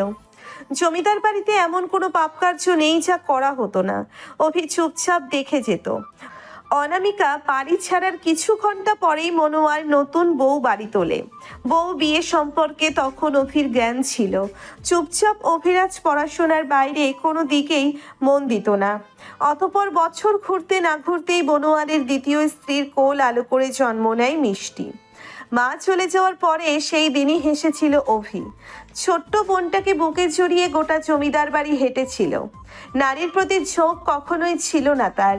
সুন্দরী সুন্দরী নারীদের মধ্যরাতে অভির রুমে ঢুকিয়ে দিতেন জমিদার সাহেব, কিন্তু অভি তাদের দিকে ফিরেও তাকাতো না। ঠিক এই কারণেই অভিকে মনা এত ভালোবাসে। মানতেই হবে জমিদার বাড়ির একমাত্র শুদ্ধ পুরুষ। মনার মনে পড়ে পূর্ণতার সেই জোর গলায় বলা কথাগুলো। গোটা জমিদার বাড়ির একমাত্র শুদ্ধ পুরুষ আমার এমপি সাহেব। কথা সত্যিই তাই। পূর্ণতা ভাগ্যবতী, কপাল করে শুদ্ধ পুরুষকে পেয়েছে। তবে আবার পূর্ণতা অভাগ্যবতীও, কপাল দোষে শুদ্ধ পুরুষকে হারিয়েছে। প্রাণ থাকতে মনা অভিপূর্ণকে এক হতে দেবে না। প্রচণ্ড তেষ্টায় গলা শুকিয়ে আসে মনার। খাটের পাশে টি টেবিলের ওপরে থাকা পানির গ্লাস হাতে তুলে ঢকঢক করে গিলে ফেলে। অতঃপর মিনিট পাঁচেক পরেই ঘুমে চোখ ভেঙে আসে। বসে থাকা কষ্টকর হয়ে পড়ে। কোনো রকমে হেলে দুলে হেঁটে খাটের নিকট এসে শুয়ে পড়ে। পরপরই ঘুমের অতল গভীরে তলিয়ে পড়ে। চোখ বন্ধ করার আগে বিড়বিড় করে বলেছিল, একদম ঠিক কাজ করছো না অভি, এর মাসুল তোমায় দিতে হবে। কালো গোলাপের বাগান পরিচর্যা করা শেষ। অভিপূর্ণের সুখের নিবাস পুরোপুরি তৈরি। অভি ঘুরে ঘুরে দেখতে থাকে পুরো বাড়িটা। কোথাও কোনো ত্রুটি রয়েছে কিনা এটা দেখাই তার মুখ্য বিষয়। তবে এত বড় প্রাসাদে কোনো ভুল দেখতে পায় না। মানতেই হবে কর্মচারীদের নিখুঁত সৃষ্টি এই প্রাসাদ। প্রসন্ন হাসি অভি। আরো কিছু টাকা বকশিস দিতে চাই তাদের। আসবাবপত্র চলে এসেছে। সকল কক্ষ সাজাচ্ছে কর্মচারীরা। তবে মিষ্টির কক্ষ নিচু হাতে সাজানোর উদ্যোগ নেয় অভি। মিষ্টির কক্ষের সামনে বড় বড় আকারে মিষ্টি নামখানা লেখা হয়েছে। কিছু মুহূর্তের মধ্যে নিজ হাতে রুমখানা গুছিয়ে ফেলে অভি। দেওয়ালে বড় করে টাঙিয়েছে মিষ্টি একখানা হাসি মাখা ফটো। ফটোখানার বয়স 2 মাস। বোনের অগোচরে তুলেছিল অভি। আর মাত্র 2 দিন, তারপর মিষ্টি এই রুমে থাকবে। দা ভাই বলে উচ্চস্বরে ডাকবে। এটা সেটা কিনে দেওয়ার বায়না করবে। কতদিন বোনটাকে দেখা হয় না, কেমন আছে কে জানে। শেষবার যখন কথা হয়েছিল তখন মিষ্টি বলেছিল তার বুকে ব্যথা। অভি তখনই মনোয়ারকে জানিয়েছিল কথাটা। ডাক্তারকে কল করে বাড়িতে যেতে বলেছিল। শিউলি, রেশমা, রিমা তাদের সবাইকে কল করে বলেছিল মিষ্টির খেয়াল রাখতে। মিষ্টির যত্নের বিনিময়ে শিউলির হাতে বেশ অনেকগুলো টাকা গুঁজে দিয়েছিল অভি। মনা অভির ফোনখানা নিয়ে নিয়েছে। শতবার চাওয়ার পরেও ফেরত দেয় না। অভিরও কিছু করার ছিল না মেনে নেওয়া ছাড়া। একটা সুখের দিনের জন্য মানুষ কতগুলো দুঃখ দিন কাটিয়ে ফেলে, অভিও তাই করেছে। বাকি জীবন সুখে কাটাবে বলে কিছুদিন নিজের সহ প্রাণপ্রিয় স্ত্রী এবং কলিজার টুকরো বোন অসুখে জীবন অতিবাহিত করেছে। তবে এবার তাদের দুঃখের দিন শেষ। সুখ এসে দরজায় কড়া নাড়ছে। বুকশেল্পে মিষ্টির বইগুলো সাজানো শেষ হতেই অভির চাকচিক্য ফোনখানা বেজে ওঠে। ঠোঁটের কোণে মুচকি হাসি ফুটে ওঠে অভির। পুলিশ কল করেছে নিশ্চিত। অতি দ্রুত কল রিসিভ করে কানে তোলে। হ্যালো পুলিশ, আমার বউ আর বোনকে পেয়েছেন? পুলিশ অফিসার জামিল আমতা আমতা করতে থাকে। কিভাবে বলবে কথাখানা? শুকনো ঢোক গিলে জিভ তারা ঠোঁট ভিজিয়ে নেয়। স্যার, আপনার দাদিমা পুরো শহর রটিয়ে দিয়েছে পূর্ণতার সঙ্গে ইফতিয়ার অবৈধ সম্পর্ক রয়েছে, আর আপনি বইয়ের শোকে এমপি পদ ত্যাগ করে ছেড়েছেন আপনার বইয়ের নামে বাকিটা শেষ করার আগেই গর্জে ওঠে অভিরাজ। হুঙ্কার ছেড়ে বলে, শুয়োরের বাচ্চার মুখ সেলাই করে দে। আমার ফুলের মতো পবিত্র বউকে অপবাদ দেওয়ার সাহস হয় কি করে? কেঁপে ওঠে জামিল। কাপা কাপা গলায় বলে, পূর্ণতাকে ইফতিয়ার চৌধুরী নিয়ে গেছে। স্বস্তির নিঃশ্বাস ফেলে অভি। রাগ কমলো বোধহয় কিছুটা। ঠান্ডা গলায় বলে, আপনি আমার মা আর বোনকে এখানে আনার ব্যবস্থা করুন। ইফতিয়ার চৌধুরী নিজ দায়িত্বে আমার পূর্ণতাকে আমার কাছে পৌঁছে দেবে। স্যার, এতটা বিশ্বাস বইয়ের উপর? আসে অভি। মিষ্টির রুমের বারান্দায় চলে এসেছে ততক্ষণে।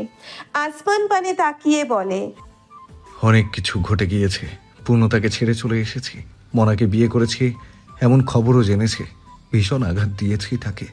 তবুও যদি তাকে জিজ্ঞেস করেন অভি সম্পর্কে কিছু বলুন, সে অকপটে বলে দেবে, এই পৃথিবীর সব থেকে শুদ্ধ পুরুষটি হচ্ছে আমার এমপি সাহেব, ফুলের ন্যায় পবিত্র। এমন একটা মেয়ের প্রতি এইটুকু বিশ্বাস থাকবে না? জামিলও তৃপ্তির হাসি হাসে। আমি মন থেকে দোয়া করি আল্লাহ আপনাদের নতুন যাত্রা শুভ করুক। পূর্ণতার জ্ঞান ফিরেছে দীর্ঘক্ষণ হলো। চোখ খুলেই ইফতিয়ারের কাছে আবদার করেছে, আমাকে আমার স্বামীর কাছে দিয়ে আসুন। ইফতিয়ার কথা দিয়েছে খুব তাড়াতাড়ি পূর্ণতাকে তার স্বামীর কাছে পৌঁছে দিবে। এই মুহূর্তে তারা দাঁড়িয়ে আছে চৌধুরী বাড়ির সামনে। ইসমাইল চৌধুরী পথ আটকে দাঁড়িয়েছে, ভেতরে ঢুকতে দিচ্ছে না এবং কিছুতেই ঢুকতে দিবে না। ইফতিয়ার, মেয়েটিকে পুলিশের কাছে দিয়ে দাও। গম্ভীর কণ্ঠস্বর তার। এতটা গম্ভীর বাবাকে কখনোই দেখেনি ইফতিয়ার। পূর্ণতা ইফতিয়ারের পেছনে লুকিয়েছে। পুলিশ ধরলে তাকে বাঁচতে দিবে না। জমিদারদের নিকট দিবে বা পতিতালয়ে দিয়ে আসবে। জমিদারদের কুটিল বুদ্ধি সম্পর্কে বেশ অবগত পূর্ণতা, কিন্তু ইফতিয়ার তো অবগত নয়। সে যদি সত্যিই পুলিশে দিয়ে দেয়? কলিজা কেঁপে ওঠে পূর্ণতার। মনে মনে আল্লাহকে ডাকতে থাকে। ইফতিয়ার বাবার চোখে চোখ রেখে বলে, উনি আমাদের বাড়িতে থাকবে বাবা, সুরক্ষিত। বিরক্তিতে চোখ মুখ কুঁচকে ফেলে ইসমাইল। এই মেয়েটার জন্য তোমার নাম উঠেছে পুলিশের খাতায়। একে দিয়ে এসো এখনই। ইফতিয়ারও সমান জেদ দেখিয়ে বলে, দিয়ে আসবো না বাবা। তাহলে তোমারও জায়গা হবে না আমার বাড়িতে। বাবা, বাড়াবাড়ি করছো তুমি। বাড়াবাড়ি তো এখন করব। আমি কল করছি পুলিশকে। নিজ কক্ষে হয়তো ফোন রেখে এসেছে ইসমাইল, তাই বড় বড় পা ফেলে নিজ কক্ষের পানে এগোয়। ইফতিয়ার বাবার মতিগতি বুঝতে পারে। মুহূর্তেই পূর্ণতার হাত মুষ্টিবদ্ধ করে ধরে। পূর্ণতা, আমাদের পালাতে হবে। বলতে বলতেই দৌড়ে কালো গোলাপ বাগানের ভেতরে গাছের আড়ালে লুকিয়ে পড়ে। পুলিশ চৌধুরী বাড়ির আশেপাশেই ছিল, তাই কল করতেই তারা 5 মিনিটেই চলে আসে। ইসমাইল অবাক হয়, কেননা পূর্ণতা ইফতিয়ার কেউ নেই। এত দ্রুত কোথায় গেল ওরা? ওরা বেশি দূর পালাতে পারেনি। আপনারা বাড়ির চারদিক ঘিরে ধরুন এবং খুঁজুন। মুহূর্তেই পুলিশরা এদিক ওদিক খুঁজতে শুরু করে। ইসমাইল কপাল চুলকাতে চুলকাতে চিন্তা করে, কোথায় যেতে পারে? কোনোভাবেই পালাতে দেওয়া যাবে না। পূর্ণতাকে চাই আমার। ভয়ে কাঁপছে পূর্ণতা। ইফতিয়ার বারবার আশ্বাস দিচ্ছে, ভয় পেও না পূর্ণতা, আমি তো আছি। প্রাণ থাকতে তোমার কোনো ক্ষতি হতে দেব না। পূর্ণতা বিশ্বাস করে ইফতিয়ারকে, তবে ইফতিয়ারকে নয়, অভিকে পাশে চায় সে। ভাগ্যক্রমে কখনোই বিপদে অভির সাহায্য পায় না। জীবনের সব থেকে বড় অভিমান এটাই পূর্ণতার। একদিন অভির মুখোমুখি দাঁড়িয়ে জিজ্ঞেস করবে, আমার বিপদে আপনি কেন থাকেন না এমপি সাহেব? আমি যে আপনার অপেক্ষায় থাকি, আমার অপেক্ষার অবসান কেন ঘটে না?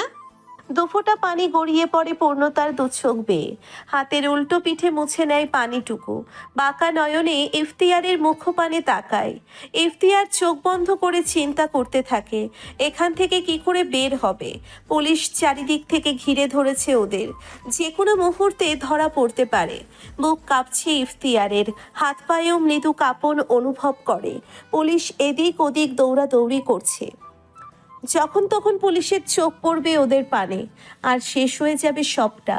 ঠিক তখনই ইফতিয়ারের বন্ধ চোখের পাতায় ভেসে ওঠে মিষ্টির ডায়েরির পাতায় লেখা কিছু কথা। চৌধুরী সাহেব, আমাদের একটা সংসার কবে হবে? সারাদিন শেষে ক্লান্ত শরীরে বাসায় ফিরে মিষ্টি বলে কবে ডাকবেন? কবে আপনার জন্য রান্না করব আমি? কবে আপনার সাথে পায়ে পা মিলিয়ে দুপা হাঁটবো? আপনার ঘামে ভেজা বুকের বাঁ পাশে কবে মাথা রাখবো? এই জীবনে কি আমার স্বপ্ন পূরণ হবে না? আপনাকে দু চোখ ভরে দেখার আক্ষেপ কি এ জীবনে মিটবে না? আপনার ভালোবাসা পাওয়ার ভাগ্য কি আমার নেই? আমার ভাগ্যটা এত খারাপ কেন চৌধুরী সাহেব? অপর পৃষ্ঠায় লেখা ছিল, আপনার সাথে দূরে কোথাও চলে যেতে চাই চৌধুরী সাহেব, যেখানে আমি আপনি ছাড়া পরিচিত কেউ থাকবে না। শান্তিতে নিঃশ্বাস টানতে পারবো, পাপ থাকবে না সে শহরে। বিলাসিতা চাই না আমার, শুধু ছোট্ট একটা ঘর হলেই চলবে। নিয়ে যাবেন আমায়, মুক্তি দিবেন এই পাপের রাজ্য হতে। চট করে ইফতিয়ার চোখ খোলে। পূর্ণতার পানে তাকিয়ে বলে, দূরে কোথাও যাবে পূর্ণতা? যেখানে শান্তিতে নিঃশ্বাস নিতে পারবে, যেখানে পাপ থাকবে না। যাবে আমার সাথে? মেয়ের বিয়ের পর থেকে ঘুরেছে সালামের দিন। রিক্সা চালক সালাম এখন সফল ব্যবসায়ী। বড়তলা বাজারের সব থেকে বড় কাপড়ের দোকানটি তার। বাড়িতে তুলেছে টিনের ঘর, দিয়েছে গোসলখানা, 5টা গরুও কিনে ফেলেছে ইতিমধ্যেই। ফ্রিজ কিনেছে, টিভি কিনেছে, ভালো ভালো জামা কাপড় পরছে। প্রতি সপ্তাহে একদিন গরুর মাংস খায়। পাপন ক্লাস 8-এ উঠেছে। ছেলেকে ডাক্তার বানানোর স্বপ্নে সালাম দিন রাত এক করে পরিশ্রম করছে। ভেবে রেখেছে সামনের বছর পূর্ণতাকে একটা স্বর্ণের চেইন বানিয়ে দিবে। খালি হাতে মেয়ে বিয়ে দিয়েছে। আজ অব্দি দুটো ফল নিয়ে মেয়েকে দেখতে যেতে পারেনি। সেলিনা বেগম গরুর মাংসের জন্য পেঁয়াজ কাটছে। সালাম বাড়ি ফিরলেই রান্না চড়াবে। তার ভাই রফিক আসবে আজকে। বাবার ঘর থেকে আসার পরে কখনোই ভাই বাবাকে ভালো মন্দ দুটো খাওয়াতে পারেনি সেলিনা। আজকে যখন সুযোগ আসছে তখন হাতছাড়া করবে কেন? পাপনকে পাঠিয়েছে রফিককে এগিয়ে আনতে। সালাম গরুর মাংস হাতে নিয়ে সবেই বাড়ির উঠোনে দাঁড়িয়েছে। তখনই জমিদারের লোকেদের দেখে ভয়ে বুক কেঁপে ওঠে সালামের। দীর্ঘদিন জমিদাররা তাদের ওপর কোনো অত্যাচার করে না, অবশ্যই অভির হুকুমে। তবে আজকে কেন এসেছে? জমিদার হাসেব এর ডান হাত আতোয়ার হাতে লাঠি নিয়ে তেড়ে আসছে সালামের পানে। তার পেছনে আরো 10-12 জন লোক রয়েছে। ভয়ের তাপটে গোনার সাহস হয় না সালামের। মাংসের প্যাকেট জমিনে পড়ে যায় হাত ফসকে। মুহূর্তেই প্যাকেট ছিঁড়ে এদিক ওদিক ছড়িয়ে ছিটিয়ে যায় মাংসগুলো। সালাম মাংসের দিকে তাকায়, তখনই তার পিঠে আঘাত করে আতোয়ার। হুমড়ি খেয়ে পড়ে যায় মাটিতে। আতোয়ার অকথ্য ভাষায় গালাগালি করতে শুরু করে। বাচ্চা মেয়ে বানাইছস না? মা এক জামাই দিয়া মন ভরে না, পরপুরুষের লগে পালাই যায়। শরীর ব্যথা যেন মুহূর্তেই গায়েব হয়ে গেল সালামের। তার পূর্ণতা পালিয়ে গিয়েছে পরপুরুষের সাথে। স্তব্ধ হয়ে তাকিয়ে থাকে আতোয়ারের মুখপানে। সেলিনা বেগম এসেছিলেন বাইরে চেঁচামেচি কেন হচ্ছে দেখতে। আতোয়ারের মুখে এমন কথা শুনে তিনিও বাকরুদ্ধ হয়ে যায়। অনবরত গড়াতে থাকে দু চোখের অশ্রুকণা। ধরা গলায় প্রশ্ন করে, আমার পণ্য পালাইছে? আতোয়ার বোধ হয় মজা পেল, পান খাওয়া লাল দাঁত বের করে হাসে। তারপর সেলিনা বেগমের দিকে এগোতে এগোতে জবাব দেয়, তোর মাইয়া তোর মতো বোকা নাকি রে? এক জামাই নিয়ে কয়দিন থাকা লাগে? ডাল ভাত প্রত্যেকদিন ভালো লাগে নাকি? আমাকে জমিদারের বড় নাতি বিয়ে করেছে আবার, আর তোর মাইয়াও চৌধুরীর পোলার লগে পালাইছে। সেলিনার মাথা ঘুরছে। তার পূর্ণতা পালাতে পারে না, এই শিক্ষা তাকে কখনোই দেয়নি সেলিনা। আর অভি তাদের জামাইও দ্বিতীয় বিয়ে করলো। সেলিনা ভবিষ্যৎ দেখতে পাচ্ছে, তাদের সুখের সংসারের সমাপ্তি এখানেই। এখন হয়তো সে হবে জমিদারদের ভোগের পাত্রী, আর সালামের ভাগ্যে লেখা থাকবে মৃত্যু। পাপন, ছেলেটাকে কি করে বাঁচাবে সেলিনা? কার ভরসায় রেখে যাবে? বিকট শব্দে মনোযোগ নষ্ট হয় সেলিনার। দেখতে পায় চোখের সামনে জমিনে লুটিয়ে পড়েছে তার স্বামী। কপাল ফুটো হয়ে গড়িয়ে পড়ছে অনাগল রক্ত। কয়েক মুহূর্তেই নিস্তেজ হয়ে পড়েছে দেহখানা। দুবার জোরে জোরে শ্বাস টানলো, অতপর হাত পা ছিঁড়ে চিরনিদ্রায় ঘুমিয়ে পড়ল। দৃষ্টি এখনো সেলিনার পানে, যেন প্রাণপ্রিয় স্ত্রীকে শেষবার দেখল। আতঙ্কিত সেলিনা পেছন ঘুরে তাকায়। লাঠি ভর দিয়ে জমিদার সাহেব দাঁড়িয়ে আছে, অধর কোণে তার কুটিল হাসি। তারই পাশে পুলিশের পোশাকধারী কয়েকজনও রয়েছে, সকলের হাতে পিস্তল। জমিদার তার ধবধবে সাদা রঙের দাড়িতে হাত বুলিয়ে বলে, যে বাপের মেয়ে স্বামী সংসার ছেড়ে পালিয়ে যায় সেই বাপের বেঁচে থাকার কোনো অধিকার নেই। সেলিনা দীর্ঘশ্বাস ফেলে, চোখে তার পানি নেই। স্বামী মারা গিয়েছে, তার তো হাউমাউ করে কাঁদা উচিত, তবে সে কাঁদছে না, বরং দু পা জমিনের দিকে এগিয়ে চোখে চোখ রেখে প্রশ্ন করে, আর মায়ের? জমিদার এবারেও হাসে। মানতেই হবে, প্রাপ্তবয়সী সুদর্শন একজন পুরুষ ছিলেন, যার প্রলেপ এখনো রয়েছে। চামড়া কোঁচকে গিয়েছে, দাঁত পড়ে গিয়েছে দুটো, চুল দাড়ি এমনকি চোখের পাপড়ি সবই সাদা রং ধারণ করেছে, তবুও দেখতে সুন্দর লাগছে। জমিদার সাহেব একটু এগিয়ে সেলিনার কানে ফিসফিস করে বলল, তোমার স্থান হবে আমার বুকে, এবার তোমাকে ভোগ করা স্বপ্ন পূরণ হবে আমার। সেলিনা তাচ্ছিল্য হেসে জবাব দেয়, আমাকে ছুতেও পারবেন না জমিদার, আমার পানে হাত বাড়ালেই আপনার হাত কাটা পড়বে। মুহূর্তেই জমিদার সাহেবের হাসি মুখ চুপসে যায়। দাঁতে দাঁত চেপে আতোয়ারকে আদেশ করে, এই মেয়েরে ধরে নিয়ে চল পতিতালয়ে, এর তেজ আজকে ভেঙে দিব। আতোয়ার ধরতে আসে সেলিনাকে। সেলিনা দু পা পিছিয়ে যায়, হাত উঁচু করে বলে, চলেন, আমি যাইতেছি, ধরতে হইব না। বলেই আগে আগে হাঁটতে থাকে। একবার পেছনে ঘুরে দেখে স্বামীর নিথর দেহখানা। জমিদার চিৎকার করে বলে, এই শহরের বাচ্চারে মাটি চাপা দে, ওর উপর সাইনবোর্ড টাঙিয়ে লিখে দিবি, মেয়ের নষ্টামির জন্য বাপ প্রাণ হারিয়েছে, বেশ্যা পূর্ণতার বাপ সালাম। দীর্ঘক্ষণ পুলিশ খোঁজাখুঁজি করেও যখন ইফতিয়ার এবং পূর্ণতাকে পেল না, তখন তারা হতাশ হয়ে চলে যায়। সেই সুযোগে ইফতিয়ার এবং পূর্ণতা গ্রামের মেঠো পথ ধরে চলে আসে মেইন রোডে। ঘড়ির কাঁটায় রাত 11:08। রাস্তাঘাট জনমানবহীন, একটা গাড়ির দেখা মিলছে না। পূর্ণতা একদৃষ্টিতে তাকিয়ে আছে জমিদার বাড়ির পানে। এই রাস্তা হতে জমিদার বাড়ি, চৌধুরী বাড়ি এবং হাসপাতাল তিনটেই দেখা যাচ্ছে। হাসপাতালের কাজ এখনো শেষ হয়নি, 10 তলায় কাজ চলছে। সম্পূর্ণ হাসপাতাল আলোয় আলোয় পরিপূর্ণ। এই হাসপাতালটি নাকি পূর্ণতার নামে। তাচ্ছিল্য হাসি পূর্ণতা বিড়বিড় করে আওড়ায়, জীবনে সুখের দেখা পেয়েছিলাম ঠিকই, তবে দীর্ঘস্থায়ী হলো না। আর গোটা বিশ্ব আমাকে চিনবে ঠিকই, তবে তখন আমি থাকবো না। পূর্ণতার মনে পড়ে অভির কথা। এই শহরের অলিতে গলিতে জমে আছে অভিপূর্ণের স্মৃতি। এই রাস্তায় তো একদিন এমপি সাহেবের সাথে বৃষ্টি বিলাস করেছিল পূর্ণতা, সাথে ছিল মিষ্টি। কত ভালো ছিল দিনগুলো। কোথায় হারালো মিষ্টি, কোথায় গেল অভি? এই নিষ্ঠুর পৃথিবীতে পূর্ণতাকে একা ফেলে ওরা স্বার্থপরের মতো পালালো। ইফতিয়ার এদিক ওদিক দৃষ্টি ফেরাচ্ছে, তার কাছে 5 টাকার একটা কয়েনও নেই। শূন্য হাতে বেরিয়েছিল পূর্ণতাকে খুঁজতে, পায়ে জুতোও নেই। পূর্ণতার ভেজা শাড়ি শুকিয়ে গিয়েছে অনেকক্ষণ আগেই। শুকাবে না? সারা রাত মুষলধারায় বৃষ্টির পরে সকালে কাঠফোটা রোদ্দুরের দেখা মিলেছিল। একই ধাঁচে রোদ্দুর ছিল সারাদিন। ইফতিয়ার বেশ বুঝতে পারে পূর্ণতার খিদে পেয়েছে। সারাদিন একাধারে না খাওয়া মেয়েটা ভীষণ মায়া হয় ইফতিয়ারের। মনে মনে ভেবে ফেলে, এই গ্রাম ছেড়ে বেরোতে পারলে আগে পূর্ণতাকে কিছু খাওয়াবে, তারপর অন্য কথা। দুহাতে একটা ট্র্যাক আসছে আর জমিদার বাড়ির সামনে থেকে লোকজন তেড়ে আসছে, হয়তো এখনো খুঁজে চলেছে ওদের দিকে টর্চ লাইট ধরছে। জোছনা রাতে দূর হতে দুটো মানুষ দেখা যাচ্ছে, তো তারা ইফতিয়ার পূর্ণতা কিনা ওনারা বুঝতে পারছে না। ইফতিয়ার শুকনো ঢোক গিলল, যে করেই হোক ট্রাক থামাতে হবে। মাঝ রাস্তায় দাঁড়িয়ে পড়ে ইফতিয়ার, হাত নাড়িয়ে থামতে বলে ট্রাক ড্রাইভারকে। ইফতিয়ারের ইশারা অনুযায়ী থেমে যায় ট্রাক। ওকে দেয় মাঝবয়সী এক পুরুষ। ইফতিয়ারকে দেখেই হেসে ফেলে। ছোট সাহেব কোথায় যাবেন? এই গ্রামের পথ ধরে যতগুলো ট্রাক বাস যাতায়াত করে সবগুলোই ইসমাইল চৌধুরীর। সেই সুবাদে ইফতিয়ার তাদের ছোট সাহেব।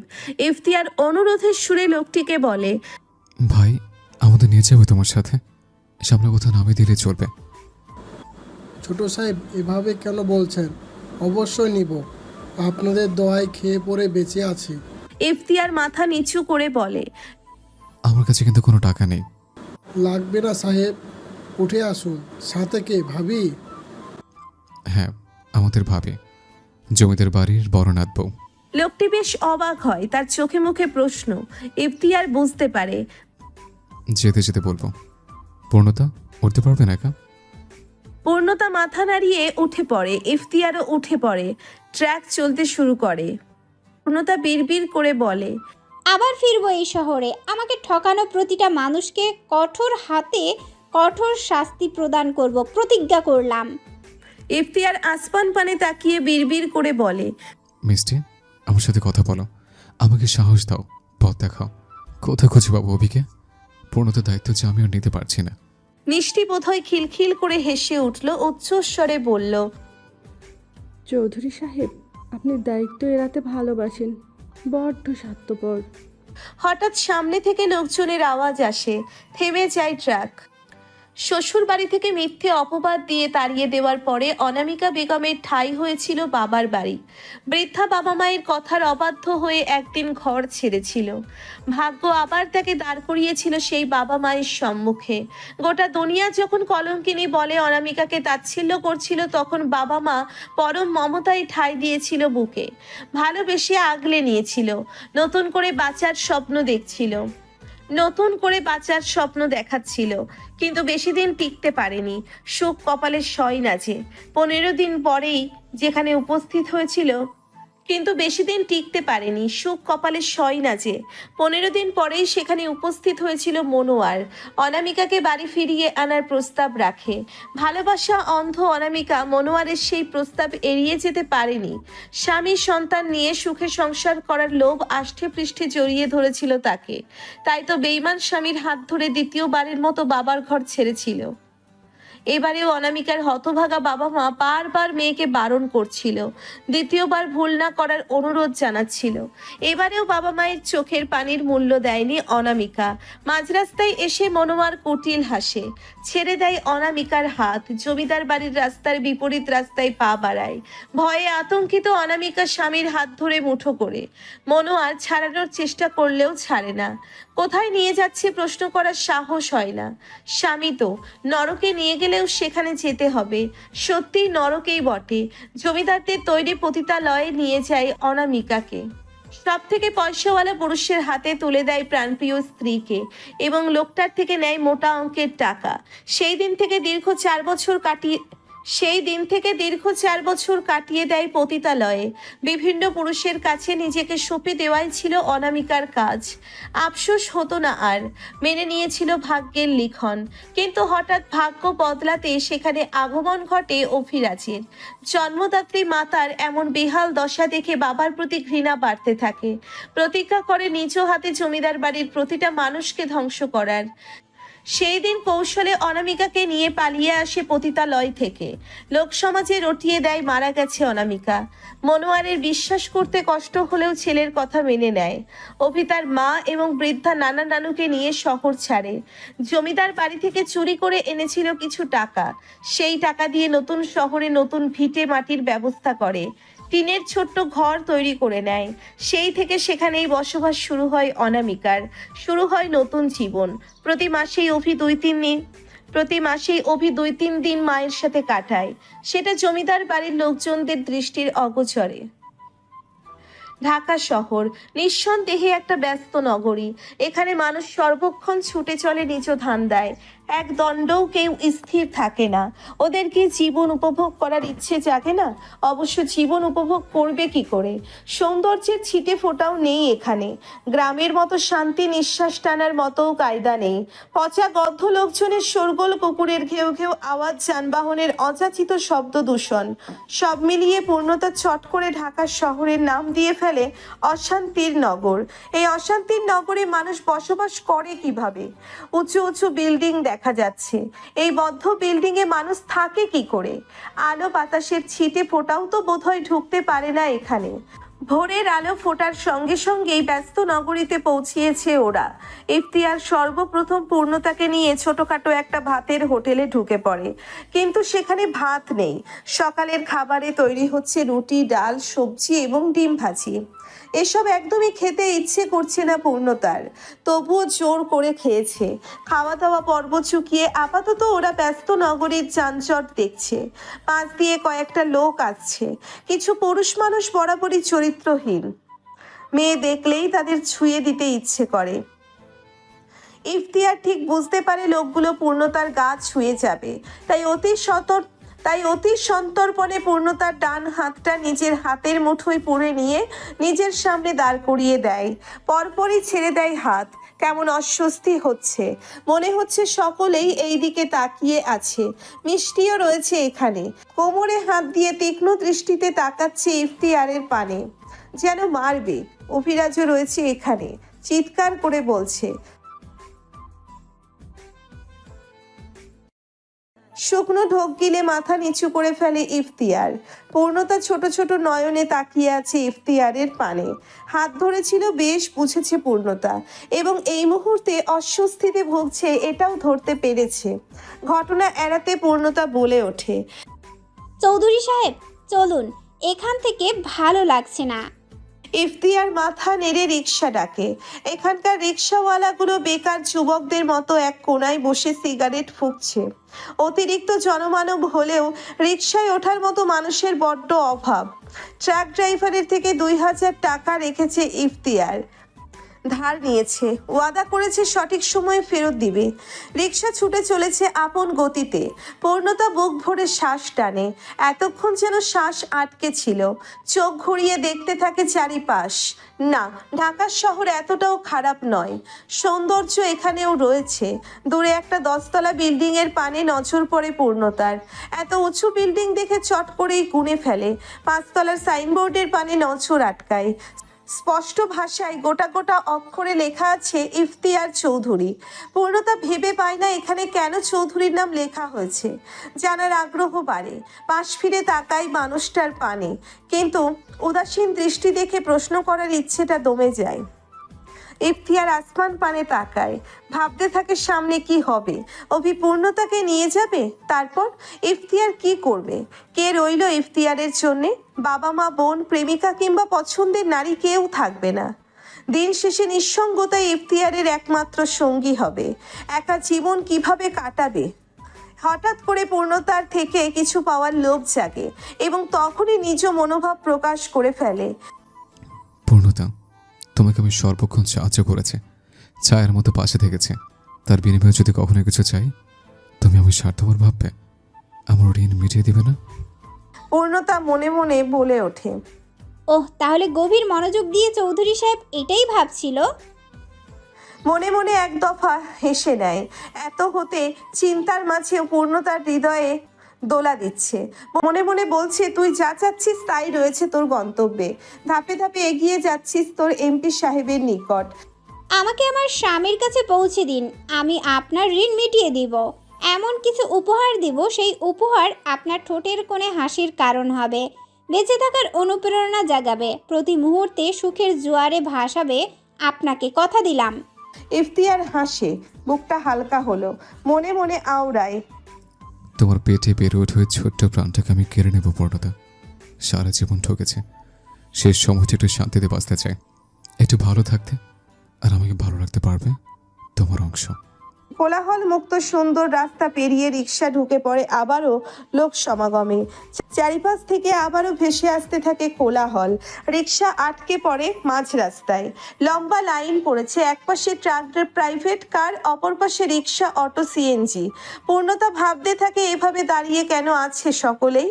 গরমে অতিষ্ঠ পূর্ণতা বিরক্তির নিঃশ্বাস ফেলতেই হঠাৎ মনে হয় আশেপাশে অভিরাজ আছে, খুব নিকটে, গায়ে গন্ধ ভেসে আসছে। চঞ্চল দৃষ্টি মেলে এদিক ওদিক তাকাতে থাকে, খুঁজতে থাকে অভিকে। ওদের রিক্সার পিছনে আরো রিক্সা নড়ছে। পূর্ণতা চোখ বন্ধ করে বোঝার চেষ্টা করে, মেনে নেয় কোন দিক থেকে আসছে। ইফতিয়ার ভ্রুকুচকে তাকিয়ে আছে পূর্ণতার পানে। হঠাৎ চঞ্চল হয়ে উঠেছে কেন? খারাপ লাগছে কি? জিজ্ঞেস করতে যাবে তখনই পূর্ণতা চট করে নেমে পড়ে রিক্সা থেকে। একগাল হেসে বলে, চৌধুরী সাহেব, এখানে আমার এমপি সাহেব আছে। ইফতিয়ার বলে, সত্যি আছে? একদম আছে, নেমে পড়ুন, গন্তব্যে পৌঁছে গিয়েছি আমরা। ইফতিয়ার সত্যিই নেমে পড়ে। ভাড়া মিটিয়ে একপাশে গিয়ে দাঁড়ায়। পূর্ণতা কালো রঙের একখানা গাড়ি পানে তাকিয়ে আছে। একটা প্রশ্ন অনেকক্ষণ যাবৎ ঘুরপাক খাচ্ছে ইফতিয়ারের মনে। এত কিছুর পর অভিরাজের কাছে ফিরবে তুমি? বাঁকা হাসে পূর্ণতা, মিষ্টি হাসি দেয় সেটা, ভয়ঙ্কর হাসি ইউটিউব। ইফতিয়ারের এলোমেলো চুলগুলো ঠিক করে দিতে দিতে জবাব দেয়, ফিরতে তো হবেই, ফিরবো আমি। শুধু এমপি সাহেবের কাছে নয়, অতি দ্রুত জমিদার বাড়িতেও ফিরবো। জমিদার হাসিবের সব থেকে বিশ্বস্ত এবং প্রিয় ব্যক্তি হচ্ছে শিউলি বেগম। নিজ স্ত্রীকেও তিনি এতটা ভরসা করে না যতটা ভরসা করে শিউলি বেগমকে। যে কোনো সিদ্ধান্ত তিনি শিউলি বেগমের সাথে পরামর্শ করে নেন। তারও একটা কারণ রয়েছে। শিউলি বেগমের মা জহুরি বেগম ছিলেন জমিদার সাহেবের প্রেমিকা। দীর্ঘ বছর দুজন গোপনে পরকীয়া করেছেন। জহুরি নিজের স্বামীর অর্জিত টাকা লুকিয়ে সাহেবকে দিয়েছেন। তারপর একদিন সাহেবের মনে হয় জহুরির মেয়েও দেখতে বেশ ভালো এবং বিশ্বস্ত। মনোয়ারের দ্বিতীয় বউকে তাড়িয়েছিল শিউলিকে ঘরে তুলবে বলে, তা না হলে মেয়েটাকে তাড়াতো না। ভীষণ ভালো এবং সাদাসিধে ছিল মেয়েটা। আজও পতিতালয়ে গেলে বড্ড মায়া লাগে জমিদার সাহেবের। বাবা, অনামিকে বেঁচে আছে। শিউলির কথায় ভ্রু কুচকে ফেলে সাহেব। এতক্ষণ ফুরফুরে মেজাজে থাকলেও এবার কপাল কুচকে ফেলে। মাথায় চুলের পরিমাণ খুবই কম। কানের পিঠে এবং পেছনে যে কয়টা চুল রয়েছে তা সবই সাদা রঙের। দুই ভ্রু সহ চোখের পাপড়ি সাদা হয়ে গিয়েছে। ফর্সা মুখশ্রী কুচকে গিয়েছে বয়সের তাপে। বুক অব্দি গড়িয়ে পড়েছে সাদা ঘন দাড়ি। সেই দাড়িতে হাত বুলিয়ে ধীর গতিতে আওড়ায়। মেরে দাও। শিউলি হাসিবের পায়ের কাছে বসে পড়ে, হাত ধরে ভয়ার্থক স্বরে বলে, বাবা, অভিকে আমাদের সাথে বেইমানি করলো। সে কি মনাকে বিয়ে করবে না? বাঁকা হাসে জমিদার সাহেব। শিওর, চিন্তা করো না। দাদুভাই আমাকে হারাতে পারবে। তার সকল পদক্ষেপই আমার জানা। তুমি শুধু অনামিকার দিকটা দেখো। দাদুভাই কি করে বশ করতে হবে জানা আছে আমার। শিউলির চিন্তা একটুও কমে না। সে মনে মনে কিছু একটা চিন্তা করে এবং বলে, আমাদের থেমে যাওয়া উচিত নয় কি? তুমি যাও এখান থেকে, বিরক্ত করো না। অগত্যা চলে যায় শিউলি। জমিদার সাহেব চিন্তিত ভঙ্গিমায় বসে আছে রাজকীয় সিংহাসনে। গভীর চিন্তার সাগরে ডুবেছে সে। বয়স তার 70 পেরিয়েছে। নারীর ব্যবসায় সামিল হয়েছে 50 বছর হলো। কখনো কোনো বাধা আসেনি। হ্যাঁ, ছেলের বউরা বাধার চেষ্টা করেছিল এবং সঙ্গে সঙ্গেই তাদের ব্যবস্থা নিয়েছে জমিদার সাহেব। কিন্তু পূর্ণতা নামক ভয়ঙ্কর সাহসী নারী জমিদার কুটিরে পা রাখার পর থেকেই একের পর এক বাধা আসছে। একে একে কাছের মানুষগুলো খুন হচ্ছে, দল ভেঙে যাচ্ছে তার। মেজ ছেলেকে কেউ খুন করেছে এই খবর জেনেছে বেশ আগেই, তবুও মুখ খুলছে না বা একটুও অনুতপ্ত হচ্ছেন না। নীরবে বোঝার চেষ্টা করছে খুনি কে হতে পারে। আপাতত সন্দেহের তালিকায় অনেকেই রয়েছে। পূর্ণতা, রেশমা, ইমন, ঈশান এবং ইফতিয়ার। জমিদার নিশ্চিত এদের মধ্য থেকেই কেউ একজন খুনটা করেছে। ছেলের মৃত্যুতে একটুও আফসোস না হলেও পরবর্তীতে নিজেও খুন হতে পারে, এটা ভেবেই মনে মনে ভয় পাচ্ছে। অবশ্যই নিজেকে রক্ষা করার অস্ত্র ও ইতিমধ্যেই বানিয়ে ফেলেছে, তারপরও সাবধানের মার নেই। ভাবতে ভাবতে আখি পল্লব বন্ধ করে ফেলেন তিনি। তখনই কারো পায়ের আওয়াজ শুনতে পায়। চতুর জমিদার হুঁশিয়ার হয়, আত্মা কেঁপে ওঠে। পিটপিট করে চোখ খোলে। জমিদারের বিশ্বস্ত দেহরক্ষী আতোয়ার মাথা নুইয়ে জমিদারের সামনে দাঁড়ায়। ঠোঁটের কোণে লেগে আছে তার কুটিল হাসি। মালিক মা রে ধইরা আনছি, রাইখা আইছি আপনার কক্ষে। জমিদার নড়ে চড়ে বসে। এতক্ষণে তার মুখেও হাসির রেখার দেখা মেলে। মুহূর্তেই সকল চিন্তা দূর হয়ে যায়। পান খাওয়া লাল দাঁতগুলো বের করে শব্দ করে হেসে ওঠে। তার সাথে তাল মিলিয়ে হাসে আতোয়ার। আমতা আমতা করে বলে, মালিক আমারও একবার সুযোগ দিয়েন। জমিদার লাঠি ভর দিয়ে দাঁড়িয়ে পড়ে। আতোয়ারের কাঁধে হাত রাখে, ফিসফিস করে বলে, আরও কয়েকজনকে ডেকে আনো, সবাই মিলে সুযোগ নেই। শালার যে তেজ, আমি একা সামলাতেই পারুম না। আতোয়ার খুশিতে এক প্রকার লাফিয়ে ওঠে। জমিদারের পা ছুঁয়ে সালাম করে এবং মুহূর্তেই চলে যায় সবাইকে ডাকতে।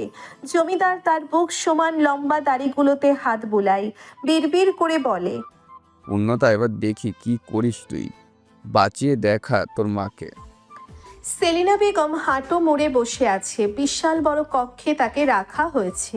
চারিপাশে ছড়িয়ে ছিটিয়ে আছে মদের বোতল, সিগারেটের খোসা। বেশ বুঝতে পারছে আজকে তার সাথে কি হতে চলেছে। বুক ফুলিয়ে কয়েকবার শ্বাস টানে সেলিনা। মনে মনে প্রস্তুত করে নেয় নিজেকে। কান্না পাচ্ছে না একটুও, কষ্টও হচ্ছে না, শুধু আফসোস হচ্ছে এত বড় দুনিয়ায় এত মানুষ রয়েছে, এক একজন মানুষের মৃত্যু এক একভাবে নির্ধারণ করা হয়েছে। সব থেকে ঘৃণিত এবং কষ্টের মৃত্যু কেন আল্লাহ সেলিনাকে দিল? নোংরা মানুষদের স্পর্শ পেয়েই কেন দুনিয়া ছাড়তে হবে? এমন তো হতে পারত প্রাণপ্রিয় স্বামীর বুকে শেষ নিঃশ্বাস ত্যাগ করত, কোনো আফসোস থাকতো না। খট করে দরজা খোলার আওয়াজ হয়। বাইরে থেকে আওয়াজ আসছে পুরুষ মানুষের কণ্ঠস্বর। হেসে হেসে কিন্তু নিয়ে আলাপ করছে তারা। সেলিনার বুক ধক করে ওঠে, চোখ মুখ খিচে বন্ধ করে ফেলে, বিড়বিড় করে বলে, অন্যরে তোরে শেষ দেখাও দেখতে পারলাম না। শয়ে শয়ে যানবাহন নিজ গতিতে চলে যাচ্ছে। চোখের পলকে দূর হতে দূরান্তরে পাড়ি জমাচ্ছে। ব্যস্ত রাতে এদিক ওদিক ছুটে বেড়াচ্ছে পূর্ণতা। লম্বা চুলগুলো ইতিমধ্যেই খোপা খুলে পিঠ চুড়ে ছড়িয়ে ছিটিয়ে পড়েছে। শাড়ির আঁচল মাটি ছুঁয়েছে। এই মুহূর্তে পাগল মনে হচ্ছে পূর্ণতাকে। ইফতিয়ার একপাশে দাঁড়িয়ে দেখছে পূর্ণতার ছটফটানি।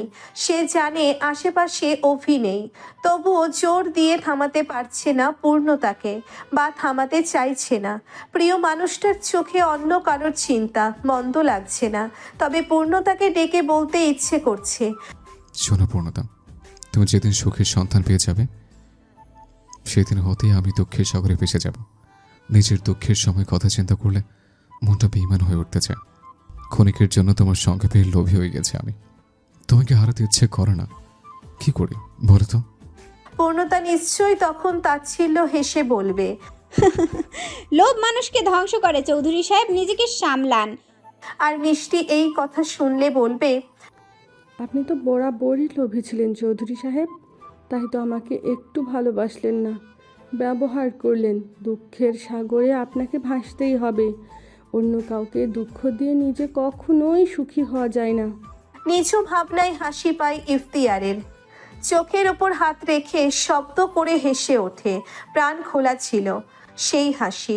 কত দিন না কত বছর পরে এভাবে হাসি পেল নিজেরই জানা নেই ইফতিয়ারের। হাসি থামিয়ে সামনে তাকাতেই দেখতে পায় পূর্ণতা দৌড়ে কোথাও একটা চলে যাচ্ছে। চিন্তিত ইফতিয়ার এক মুহূর্ত সময় নেয় না, নিজেও দৌড় লাগায় পূর্ণতার পেছনের। মেইন রোড পেরিয়ে চিকুর সরু রাস্তায় ঢুকে পড়ে পূর্ণতা। স্কুল কলেজ ছাড়িয়ে বিশাল এক মাঠে গিয়ে থামে। হাঁটুতে ভর দিয়ে রীতিমতো হাঁপাচ্ছে। ইফতিয়ারও পূর্ণতার দেখা দেখি থামে, পা ভেঙে বসে পড়ে ঘাসের ওপর। জোরে জোরে শ্বাস টানতে টানতে শুধায়, এখানে কেন আসলে পূর্ণতা? পূর্ণতা হাসে, আঙ্গুল তুলে পশ্চিম দিকে তাক করে বলে, ওই যে আমার এমপি সাহেব, তার জন্যই এসেছি। ইফতিয়ার তাকায়, সত্যিই দেখতে পাই অভিকে। মাঠের মাঝখানে দুজন লোকের সাথে কিছু একটা নিয়ে আলোচনা করছে। থমথমে মুখে ইফতিয়ার বলে, কি করে বুঝলে তুমি? অকপটে পূর্ণতার জবাব দেয়, আমি অনুভব করতে পারি, চোখ বন্ধ করে বলে দিতে পারি উনি কোথায় আছে, কি অবস্থায় আছে, কি করছে। আলতো হাসে ইফতিয়ার, আনমনে বলে, এত ভালো কেন বাসো পূর্ণতা? সে তো ভালো না। বারে ভালোবাসবো না? তিনি যে আমার অস্তিত্বের সাথে মিশে আছে। এই দুনিয়ার সব থেকে জঘন্যতম পাপীও যদি তিনি হয়, আমি তখনও বুক ফুলিয়ে বলবো, বড্ড বেশি ভালোবাসি আমি আমার স্বামীকে, আমার এমপি সাহেবকে। ক্ষমা করবে তাকে? ইফতিয়ারের চোখে চোখ রেখে পূর্ণতা জবাব দেয়। আমি জানি এমপি সাহেব ক্ষমার অযোগ্য, কোনো কাজ কোনোদিনও করতে পারে না। এই দুনিয়ার সব থেকে শুদ্ধ পুরুষ তিনি। আমার অহংকার ক্ষমা শব্দটা তার সাথে মানানসই নয়। দীর্ঘদিন বাদে নিজের স্বামীকে দেখে আবেগপ্রবণ হয়ে ওঠে পূর্ণতা। ঠোঁট উল্টে কেঁদে ফেলে। দূরত্ব খুব বেশি নয়, কয়েক কদম এগোলেই ছোঁয়া যাবে পুরুষটিকে। বক্ষদেশে মাথা রেখে আরামসে অনুভব করা যাবে তার স্পর্শ, কিন্তু পা অবশ হয়ে আছে, একটুও এগোতে পারছে না। মাথা ঝিমঝিম করছে, হাঁটুও বোধহয় একটু কাঁপছে। চিৎকার করে কাঁদতে ইচ্ছে করছে, চোখের পলক ফেলতেও ভয় করছে। যদি হারিয়ে যায়, যদি এটা স্বপ্ন হয়। ইফতিয়ার নির্বাক দৃষ্টিতে পূর্ণতাকে দেখছে। গোটা একটা বছর যাবৎ জেনে এসেছে পূর্ণতা অভিরাজের স্ত্রী। তাদের বিয়ে হয়েছে, বহুবার একসাথে দেখেছেও দুজনকে। তবুও এত কষ্ট হয়নি। আজকে যেন কষ্টের পরিমাণ বেড়ে গিয়েছে। গোলগাল মুখশ্রীতে বিরহের অশ্রুকণা একদমই মেনে নিতে পারছে না। ইচ্ছে করছে বলতে, কেঁদো না পূর্ণতা, তোমার কান্না আমার সহ্য হয় না। কিন্তু বলতে পারে না, অধিকার নেই যে। কালো রঙের শার্টখানা ঘামে ভিজে জবথব হয়ে গিয়েছে। শ্যামবর্ণের মুখশ্রীতেও রয়েছে বিন্দু বিন্দু ঘামের অবয়ব। ঠোঁট দুটো শুকিয়ে গিয়েছে, যেন বহুদিন যত্ন নেওয়া হয় না। চুল দাড়ি বড় হয়েছে বেশ, অযত্নে অবহেলায় জটলা পাকিয়ে গিয়েছে। বুকের ভিতরটা মোচড় দিয়ে ওঠে পূর্ণতার। তাকে ছাড়া তার চৌধুরী সাহেব ভালো ছিল না। ইফতিয়ার আসমান পানে তাকিয়ে দীর্ঘশ্বাস ফেলে। ঠোঁটের কোণে হাসির রেখা ফুটিয়ে উচ্চস্বরে ডেকে ওঠে, অভিরাজ। অভি তাকায়। সর্বপ্রথম চোখ পড়ে পূর্ণতার পানে। অশান্ত বুকটা শান্ত হয়ে যায়। চটজলদি সাথে থাকা দুটো লোককে বিদায় জানায়। অন্য কোনো দিন আলাপ জমাবে বলে কথা দেয় এবং সময় ব্যয় না করে দৌড়ে আসে পূর্ণতার নিকট। লোক লজ্জায় ভয় না করেই চাপটে জড়িয়ে ধরে ছোট্ট দেহখানা। অভিরাজের বুকে মাথা রেখে আখি পল্লব বন্ধ করে নেয় পূর্ণতা। কান্নাগুলো দলা পাকিয়ে যাচ্ছে। আবারও কাঁদতে ইচ্ছে করছে, তবে দুঃখে নয়, সুখে। ইফতিয়ার বুঝতে পারে না এখনো কেন কাঁদছে। হয়তো বুঝতে পারছে কিন্তু চাইছে না। কথাই বলে না, মানুষ চেনা বড্ড কঠিন। মানুষ দুঃখ পেয়ে হাসে, আবার সুখে কাঁদে। মানুষ ভালোবাসার জন্য লড়াই করে, আবার ভালোবাসার জন্য চুপচাপ সরে আসে। পুরুষ তার শখের নারীর জন্য জীবন দেয়, আবার শখের নারীকে পেয়েও পরনারীতে আসক্ত হয়। মানুষ আঘাত পেয়ে শক্ত হয়, আবার মানুষ আঘাত পেয়ে ভেঙে গুঁড়িয়ে যায়। মানুষ ভালোবেসে বাঁচতে শেখে, আবার সেই মানুষই ভালোবেসে মরে যায়। মানুষ চেনা বড্ড কঠিন। একই সাথে পথ চলেও কার মনে কি চলছে বোঝা বড্ড দায়। মানুষ সিনেমা দেখে কাঁদে, আবার বাস্তব জীবনের ঘটনা শুনে মজা পায়। মানুষকে চেনা বড্ড দায়। একই মানুষ দেহে বিভিন্ন রূপ। অভি পরপর কয়েকবার চুমু খায় পূর্ণতার চুলের ভাঁজে। অশান্ত স্বরে বলে ওঠে,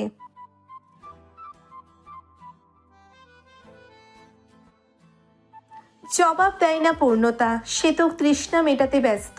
যে মানুষটা ছাড়া এক মুহূর্তও চলতো না, সেই মানুষকে ছাড়া অনেকগুলো দিন কাটিয়ে দিয়েছে। ইফতিয়ার নজর ফেরায়, মাথা লইয়ে হাত মুষ্টিবদ্ধ করে ফেলে। ধরে আসা গলায় বলে, আমি আসছি তাহলে, ভালো থেকে পূর্ণতা। পূর্ণতা অভির বুক থেকে মুখ তোলে, তাকায় ইফতিয়ারের পানে। অভি ইফতিয়ারকে জড়িয়ে ধরে, কৃতজ্ঞতার স্বরে বলে। ইফতিয়ার অভিকে সরিয়ে দেয়, দুপা পিছিয়ে দাঁড়ায়, মৃদু হেসে বলে, যাকে আমি মরে যেতে চেয়েও পাইনি, আপনি তাকে বিনা সাধনা পেয়ে গিয়েছেন। যত্নে রাখবেন।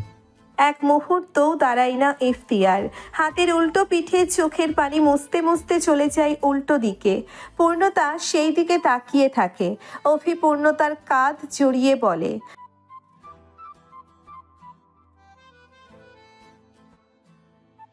মৃদু হাসে পূর্ণতা। অভির মুখপানে তাকিয়ে জবাব দেয়, উনি আমাকে ঠিক যতটা ভালোবাসে, আমিও আপনাকে ঠিক ততটাই ভালোবাসি। মাথা নিচু করে ফেলে অভি। রেনিয়ে বলে। পূর্ণতা পুনরায় ইফতিয়ারের চাওয়ার পানে তাকায়, কিন্তু এখন আর ইফতিয়ারকে দেখা যাচ্ছে না। দৃষ্টির আড়ালে চলে গিয়েছে সে। আমিও শুনতে চাই, এত লুকোচুরি আর ভালো লাগছে না, এবার একটু শান্তি চাই। হাঁটতে হাঁটতে নির্জন ট্রেন লাইনে এসে থামে ইফতিয়ার। চারিপাশ শুনশান নীরব, গাছপালা দিয়ে জায়গাটা ঘেরাও করা। গাছপালার পেছনে একটা কুকুর, তার পেছনেই মেইন রোড। সেখান হতে মাঝে মধ্যে দু একটা গাড়ির হর্নের শব্দ ভেসে আসছে। এই জায়গাটা বড্ড চেনা ইফতিয়ারের। ছোটবেলায় মন খারাপ হলে এখানে এসেই বসতো। ট্রেন লাইন হওয়ার সুবিধার্থে এখানে যানবাহন চলাচল করতে পারে না, তবে প্রতিদিন দুবার ট্রেন যায় বেশ শব্দ করে। ট্রেন আসার সময়টাও ইফতিয়ারের জানা, সকাল 9:30 এবং বিকাল 4টে। ট্রেন লাইনের ওপরে বসে পড়ে ইফতিয়ার। এবার আর নিজেকে সামলাতে পারে না। আসমান পানে তাকিয়ে হাউমাউ করে কেঁদে ওঠে।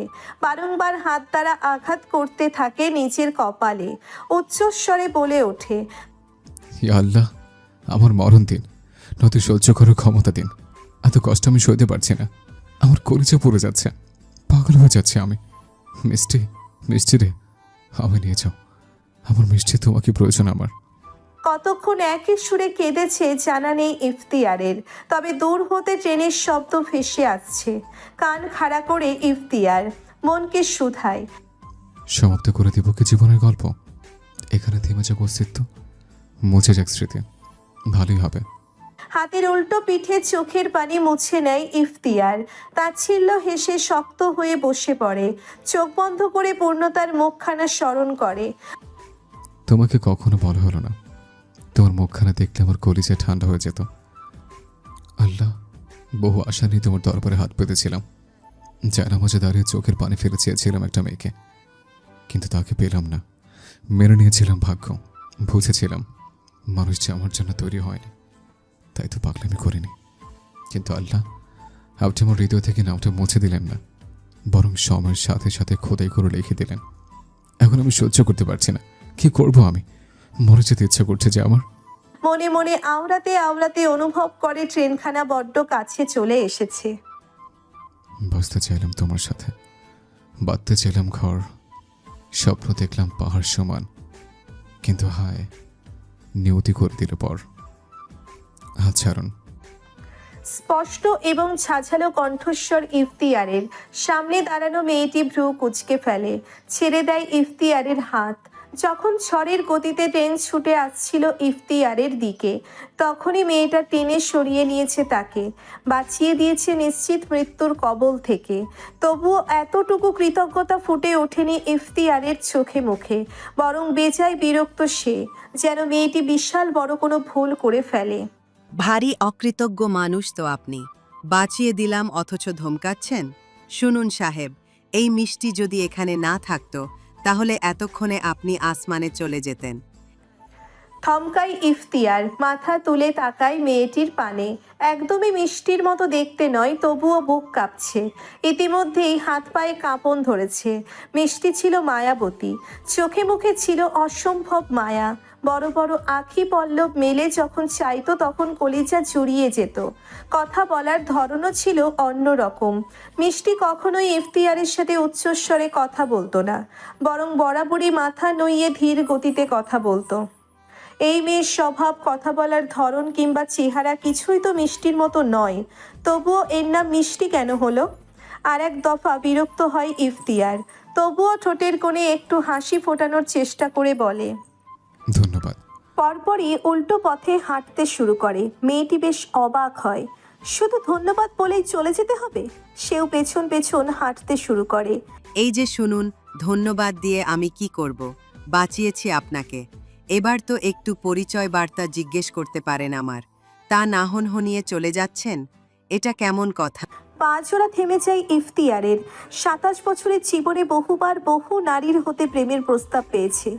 নারীদের কথা বলার ধরন চেনে ইফতিয়ার। মিষ্টি নামক নারীর পানে তাকিয়ে স্পষ্ট স্বরে বলে, ইতিমধ্যেই 2 নারীতে আসক্ত হয়েছে আমি। একজন হৃদয় জুড়ে, আরেকজন মস্তিষ্ক। একজনকে নিজ হাতে অন্য কারো হাতে তুলে দিয়েছে, আরেকজনকে কবরে শুইয়ে রেখে এসেছে। তৃতীয় কোনো নারীর পরিচয় বার্তা শুনতে ইচ্ছুক নই আমি। বাঁচিয়েছেন তার জন্য কৃতজ্ঞ। ভালো থাকবেন। মিষ্টি নামক মেয়েটি আর কোনো কথা বলে না এবং ইফতিয়ারের পিছুও নেয় না, শুধু তাকিয়ে থাকে। হাঁটতে হাঁটতে ইফতিয়ার মনে মনে বলে, আমি সত্যিই ভীষণ স্বার্থপর মিষ্টি। তুমি জীবনের শেষ পর্যায়ে এসে আমার কাছে চেয়েছিলে যেন আমি সময় পেলে তোমার কবরের পাশে একদণ্ড বসে মাথার পাশে হাত বুলিয়ে দিই। আমি তোমার ইচ্ছের মূল্য দিলাম না। একদিনও এক মুহূর্ত সময় হলো না তোমার পাশে বসার। কি নিষ্ঠুর স্বার্থপর আমি। নিজের জন্য বড্ড করুণা হয় আমার। এমন স্বার্থপর না হলে বোধহয় জীবনটা সুন্দর হতো। মিষ্টি বোধহয় খিলখিলিয়ে হেসে জবাব দিল, সেই জন্যই তো বাঁচিয়ে দিলাম আপনাকে। বাঁচতে হবে চৌধুরী সাহেব, আমার কবরের যত্ন নেওয়ার জন্য হলেও বাঁচতে হবে। আত্মহত্যা যে মহাপাপ, আপনাকে পাপের সাগরে ডুবতে দিতে পারি না আমি। আপনার কষ্ট যে সহ্য হয় না আমার। ঈশান এবং ইমন দৌড়াচ্ছে, ওদের পেছনে দৌড়চ্ছে সেলিনা বেগম। প্রাণপণে ছুটে চলেছে ওরা, যদিও পিছনে কেউ তাড়া করছে না, তবুও থামছে না। তখন সেলিনা বেগমের কক্ষে প্রবেশ করেছিল ইমন এবং ঈশান। পেছনের জানালা ভেঙে পালিয়েছে তিনজনই। ইমন ঈশান পণ করেছে মরে গেলেও আর জমিদার বাড়ির ত্রিসীমানায় পা রাখবে না। যেখানে মায়ের বয়সী নারীদের সম্মান করা হয় না, সেখানে কখনো মানুষ থাকতে পারে? অভির হাত ধরে ঢাকা হতে কক্সবাজারে পা রেখেছে পূর্ণতা। দীর্ঘক্ষণ গাড়িতে ছিল বলে মাথা ব্যথা করছে। পূর্ণতার বাহু জড়িয়ে অভি তাকে নিয়ে যাচ্ছে নিজ গন্তব্যে।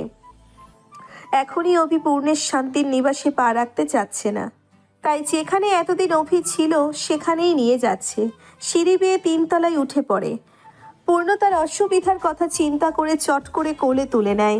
চমকায় পূর্ণতা, শক্ত করে জড়িয়ে ধরে অভির গলা। চিন্তিত স্বরে প্রশ্ন করে, আমায় নিয়ে সিঁড়ি পেরোতে কষ্ট হবে আপনার? অকপটে কয়েকটা চুমু খায় পূর্ণতার কপালে। কপালে কপাল ঠেকিয়ে জোরে শ্বাস টেনে বলে,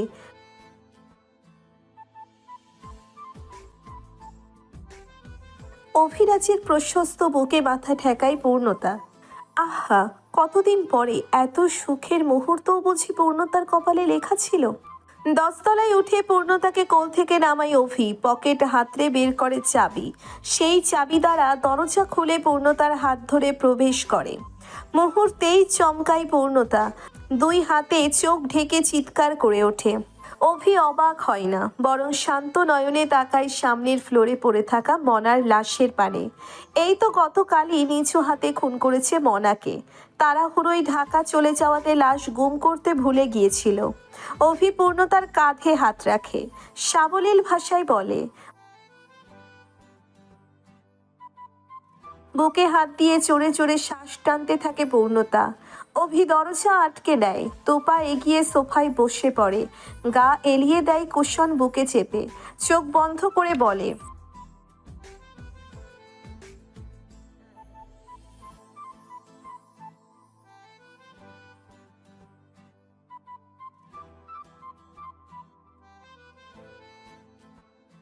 খানিকটা স্বাভাবিক হয় পূর্ণতা। ধরে আসার স্বরে প্রশ্ন করে, তাদের অপরাধ? আমিও তো জেনে গেলাম, এবার আমাকেও মেরে ফেলুন। অভিরাজের মুখোমুখি দাঁড়িয়ে বলে পূর্ণতা। অভি মৃদু হাসে। পূর্ণতার হাত টেনে তাকে বসিয়ে নেয় নিজের পাশে।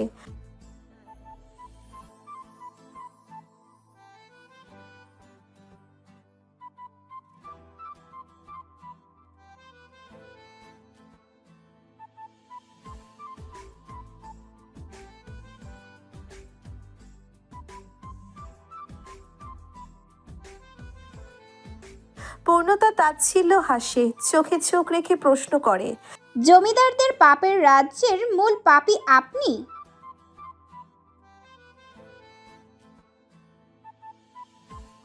কথা বলে না পূর্ণতা, মাথা নিচু করে কিছু একটা ভাবতে থাকে। খালা, আপনার কষ্ট হচ্ছে? আচমকা সেলিনা বেগমকে থেমে যেতে দেখে প্রশ্ন করে ইমন। ওরাও হাঁপাচ্ছে। ইতিমধ্যেই দৌড়ে 5 কিলোমিটার পথ পাড়ি দিয়েছে। হাঁপিয়ে যাওয়াটা অস্বাভাবিক কোনো ঘটনা নয়। সেলিনা বেগম বসে পড়ে, চোখ বন্ধ করে টেনে টেনে শ্বাস নেয়। ইমন ঈশান এদিক সেদিক দৃষ্টি ঘুরিয়ে নিরাপত্তা পরখ করে বসে। সেলিনা বেগমের মুখমণ্ডল ছুঁয়ে দিয়ে ফের চিন্তিত ভঙ্গিমায় বলে, কোথায় কষ্ট হচ্ছে বলুন। ধীরে সুস্থে চোখ মেলে সেলিনা বেগম। মুগ্ধ হয় বাচ্চা দুটোর মানবিকতা দেখে। নিকৃষ্ট জমিদারের নাতিপুতিরা এত ভালো কি করে হলো? শুনেছে গাছ ভালো না হলে ফল ভালো হয় না। এবার বুঝি এই কথার ধরন বদলে দেবে ওরা। নতুন উদাহরণ রচনা করবে, গাছ ভালো না হলেও ফল ভালো হয়। মৃদু হাসে সেলিনা। ইমনের মাথায় হাত বুলিয়ে বলে, কষ্ট হচ্ছে না আব্বা, তবে চিন্তা হচ্ছে। আমার বাড়িতেও তোমার মতো একটা ছোট ছেলে আছে।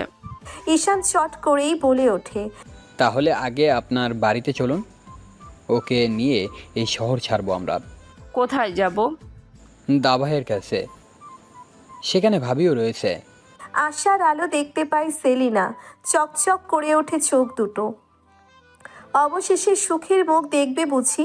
এই পাপের রাজ্য হতে মুক্তি মিলবে। মুহূর্তেই সেলিনা দাঁড়িয়ে পড়ে। এতক্ষণ এক বিন্দু শক্তি না পেলেও এবার কোথা থেকে যেন শক্তি চলে এসেছে গায়ে। আবার দৌড়তে পারবে সে। চলো। এবার আর দৌড়ই না ওরা। বড় বড় পা ফেলে এগিয়ে যায় উত্তর মধুপুর গ্রামের দিকে। প্রথমেই নজরে পড়ে মধুপুর বাজার। সেখানে সব থেকে বড় দোকানটা সেলিমের। টিনের তৈরি এই দোকানটি সর্বপ্রথম সকলের নজর কাড়বে। সেলিনা কপাল অবধি ঘোমটা টানে। বাজারের ওপর দিয়ে যাওয়ার সময় এক পলক তাকায় দোকানের পানে। বড় বড় দুটো তালা ঝুলছে। ঝুলবে না? দোকানে বসা মানুষটিই যে আর নেই। দীর্ঘশ্বাস ফেলে সেলিনা, পায়ের গতি বাড়ায়। দূর হতেই দেখা যাচ্ছে তাদের বাড়ির গেট। টিনের তৈরি গেটখানা রোদের আলোতে ঝলমল করছে। এই যে কিছুদিন আগেই নতুন টিন দ্বারা এই গেট তৈরি করা হয়েছে। বাড়ির সামনে যেতেই বুক মোচড় দিয়ে ওঠে সেলিনার। মানুষের শোরগোল শোনা যাচ্ছে। সচরাচর এই বাড়িতে মানুষ আসে না, আজকে তো আসবেই। কাঁপা হাতে গেট খুলে ভেতরে ঢুকে পড়ে। চটলা পাকিয়ে মানুষ দাঁড়িয়ে আছে, কানা ঘোষা করছে ফিসফিস করে। সেলিনার শুকনো ঢোক গেলে উপচে পড়ে চোখের পানি। ঈশান ইমন থমকে দাঁড়ায়। বেশ বুঝতে পারে এখানে কি ঘটেছে। বুঝবে না? নিজ বাবা দাদার কৃতকর্ম হাড়ে হাড়ে জানা তাদের। ভিড় ঠেলে ভেতরে ঢুকে পড়ে সেলিনা। মাটিতে নজর পড়তেই মাথা চক্কর দিয়ে ওঠে। স্বামীর মৃতদেহখানা সেভাবেই পড়ে আছে যেভাবে তিনি রেখে গিয়েছিল। পার্থক্য শুধু এতটুকু, রক্তগুলো শুকিয়ে গিয়েছে। আর পাশে আরও একখানা দেহ পড়ে আছে। এবার হাউমাউ করে কেঁদে ওঠে সেলিনা। ধপ করে বসে পড়ে মাটিতে। ছেলের রক্তাক্ত হাতখানা বুকে নেয় সেলিনা। আহাচারি করে বলে, আমার বাজান, আমার কলিজা, দেখ মা এসে গেছে। ও আব্বা, ওঠ না। আব্বা রে, ও আব্বা। সেলিনার আহাচারিতে মুখরিত হয় চারিপাশে। ঈশান ইমন হু হু করে কেঁদে ওঠে। ঘৃণা হয় নিজ পরিবারের পুরুষদের ওপর। কতটা নিকৃষ্ট মনের তারা। সেলিনা পাপনকে ছেড়ে সেলিমের কাছে যায়। তার মুখে হাত বুলিয়ে দেয়, কাঁদে না। শান্ত দৃষ্টিতে দেখতে থাকে জীবন সঙ্গীকে। সেলিনার ঢের মনে আছে। এই তো 18 বছর আগেই বিয়ে হলো তাদের। অভাব অনটনের সংসার হলেও সেলিম কোনো দিনও উচ্চস্বরে কথা বলেনি সেলিনার সাথে। সর্বক্ষণ চেষ্টা করেছে ভালোবাসায় মুড়িয়ে রাখতে। বড় মেয়ে পূর্ণের যখন জন্ম হলো তখন খুশিতে বাচ্চাদের মতো লাফিয়েছিল মানুষটা। মেয়েকে দেখে সবাই যখন বলতো, আমার সেলিনার মতো হয়েছে দেখতে মাইয়া, দুইটা সান আমার ঘরে। পাখির জন্মের সময় একটু নারাজ হয়েছিল মেয়ে হয়েছে বলে, এবং গায়ের রংটা তার গায়ের মতো চাপা হয়েছে বলে। কিন্তু পর মুহূর্তেই হেসে মেয়েকে কোলে তুলে নিয়েছিল। 3 ছেলে মেয়ের মধ্যে পাখিকেই একটু বেশি ভালোবাসতেন তিনি। সেই পাখিও জমিদারদের ভোগের শিকার হয়েছিল। আজও বুক কাঁপে সেলিনার। মেয়ের মৃত শরীরের আঘাতের দাগগুলো তাকে রাতে ঘুমোতে দেয় না। সেলিম মেয়ের মৃত্যুও সহ্য করেছে, কিন্তু সেলিনা প্রথমে মেয়ে, এখন ছেলে এবং স্বামী। কি দারুণ ভাগ্য সেলিনার। এক জীবনে আর কি কোনো দুঃখ পাওয়া বাকি আছে? মৃত স্বামীর কপালে ওষ্ঠ ছোঁয়ায় সেলিনা। দীর্ঘক্ষণ কপালে কপাল ঠেকিয়ে চোখ বন্ধ করে রাখে। অতঃপর আসমান পানে তাকিয়ে ধীর গতিতে বলে, আমি কেমনে সহ্য করবো? আমার যে আর কেউ থাকলো না। ওই জমিদার আমারে সর্বহারা কইরা দিল। ইয়া আল্লাহ, তুমি এর বিচার করো। সেলিনা জমিদার বাড়ি হতে পালানোর পর মুহূর্তেই জমিদার সাহেব লোক পাঠায় পাপনকে মারতে। পাড়া প্রতিবেশীর সাহস হয় না সেলিমের লাশ ছোঁয়ার। জমিদারের কড়া হুকুম ছিল যে পাপন মৃত বাবার হাত ধরে উঠোনে বসে কাঁদছিল। তারা এসে কেন কথা বলেনি। একজন পাপনের মাথায় কুড়াল দিয়ে কুপিয়েছে। গলা কাটা মুরগির ন্যায় কিছু মুহূর্ত ছটফট করে ধীরে ধীরে নিস্তেজ হয়ে পড়ে পাপন। নিভে যায় তাদের প্রাণ প্রদীপ। বিদায় জানায় পাপে ভরা সুন্দর পৃথিবীকে। মরার আগে সেলিম বোধহয় আহাজারি করে বলেছিল, তুই এত সুন্দর কেন হয়েছিলি পূর্ণ?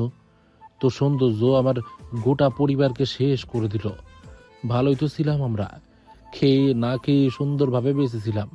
কেন তোকে মনে ধরলো জমিদার বাড়ির ছেলের? কেন তোর বিয়ে হলো সেথায়? কেন মরতে হলো আমার পাখিকে? আর এখন কেন মরতে হচ্ছে আমাকে এবং আমার ছেলেকে? তুই আমাকে শেষ করে দিলি পূর্ণ, সব দোষ তোর।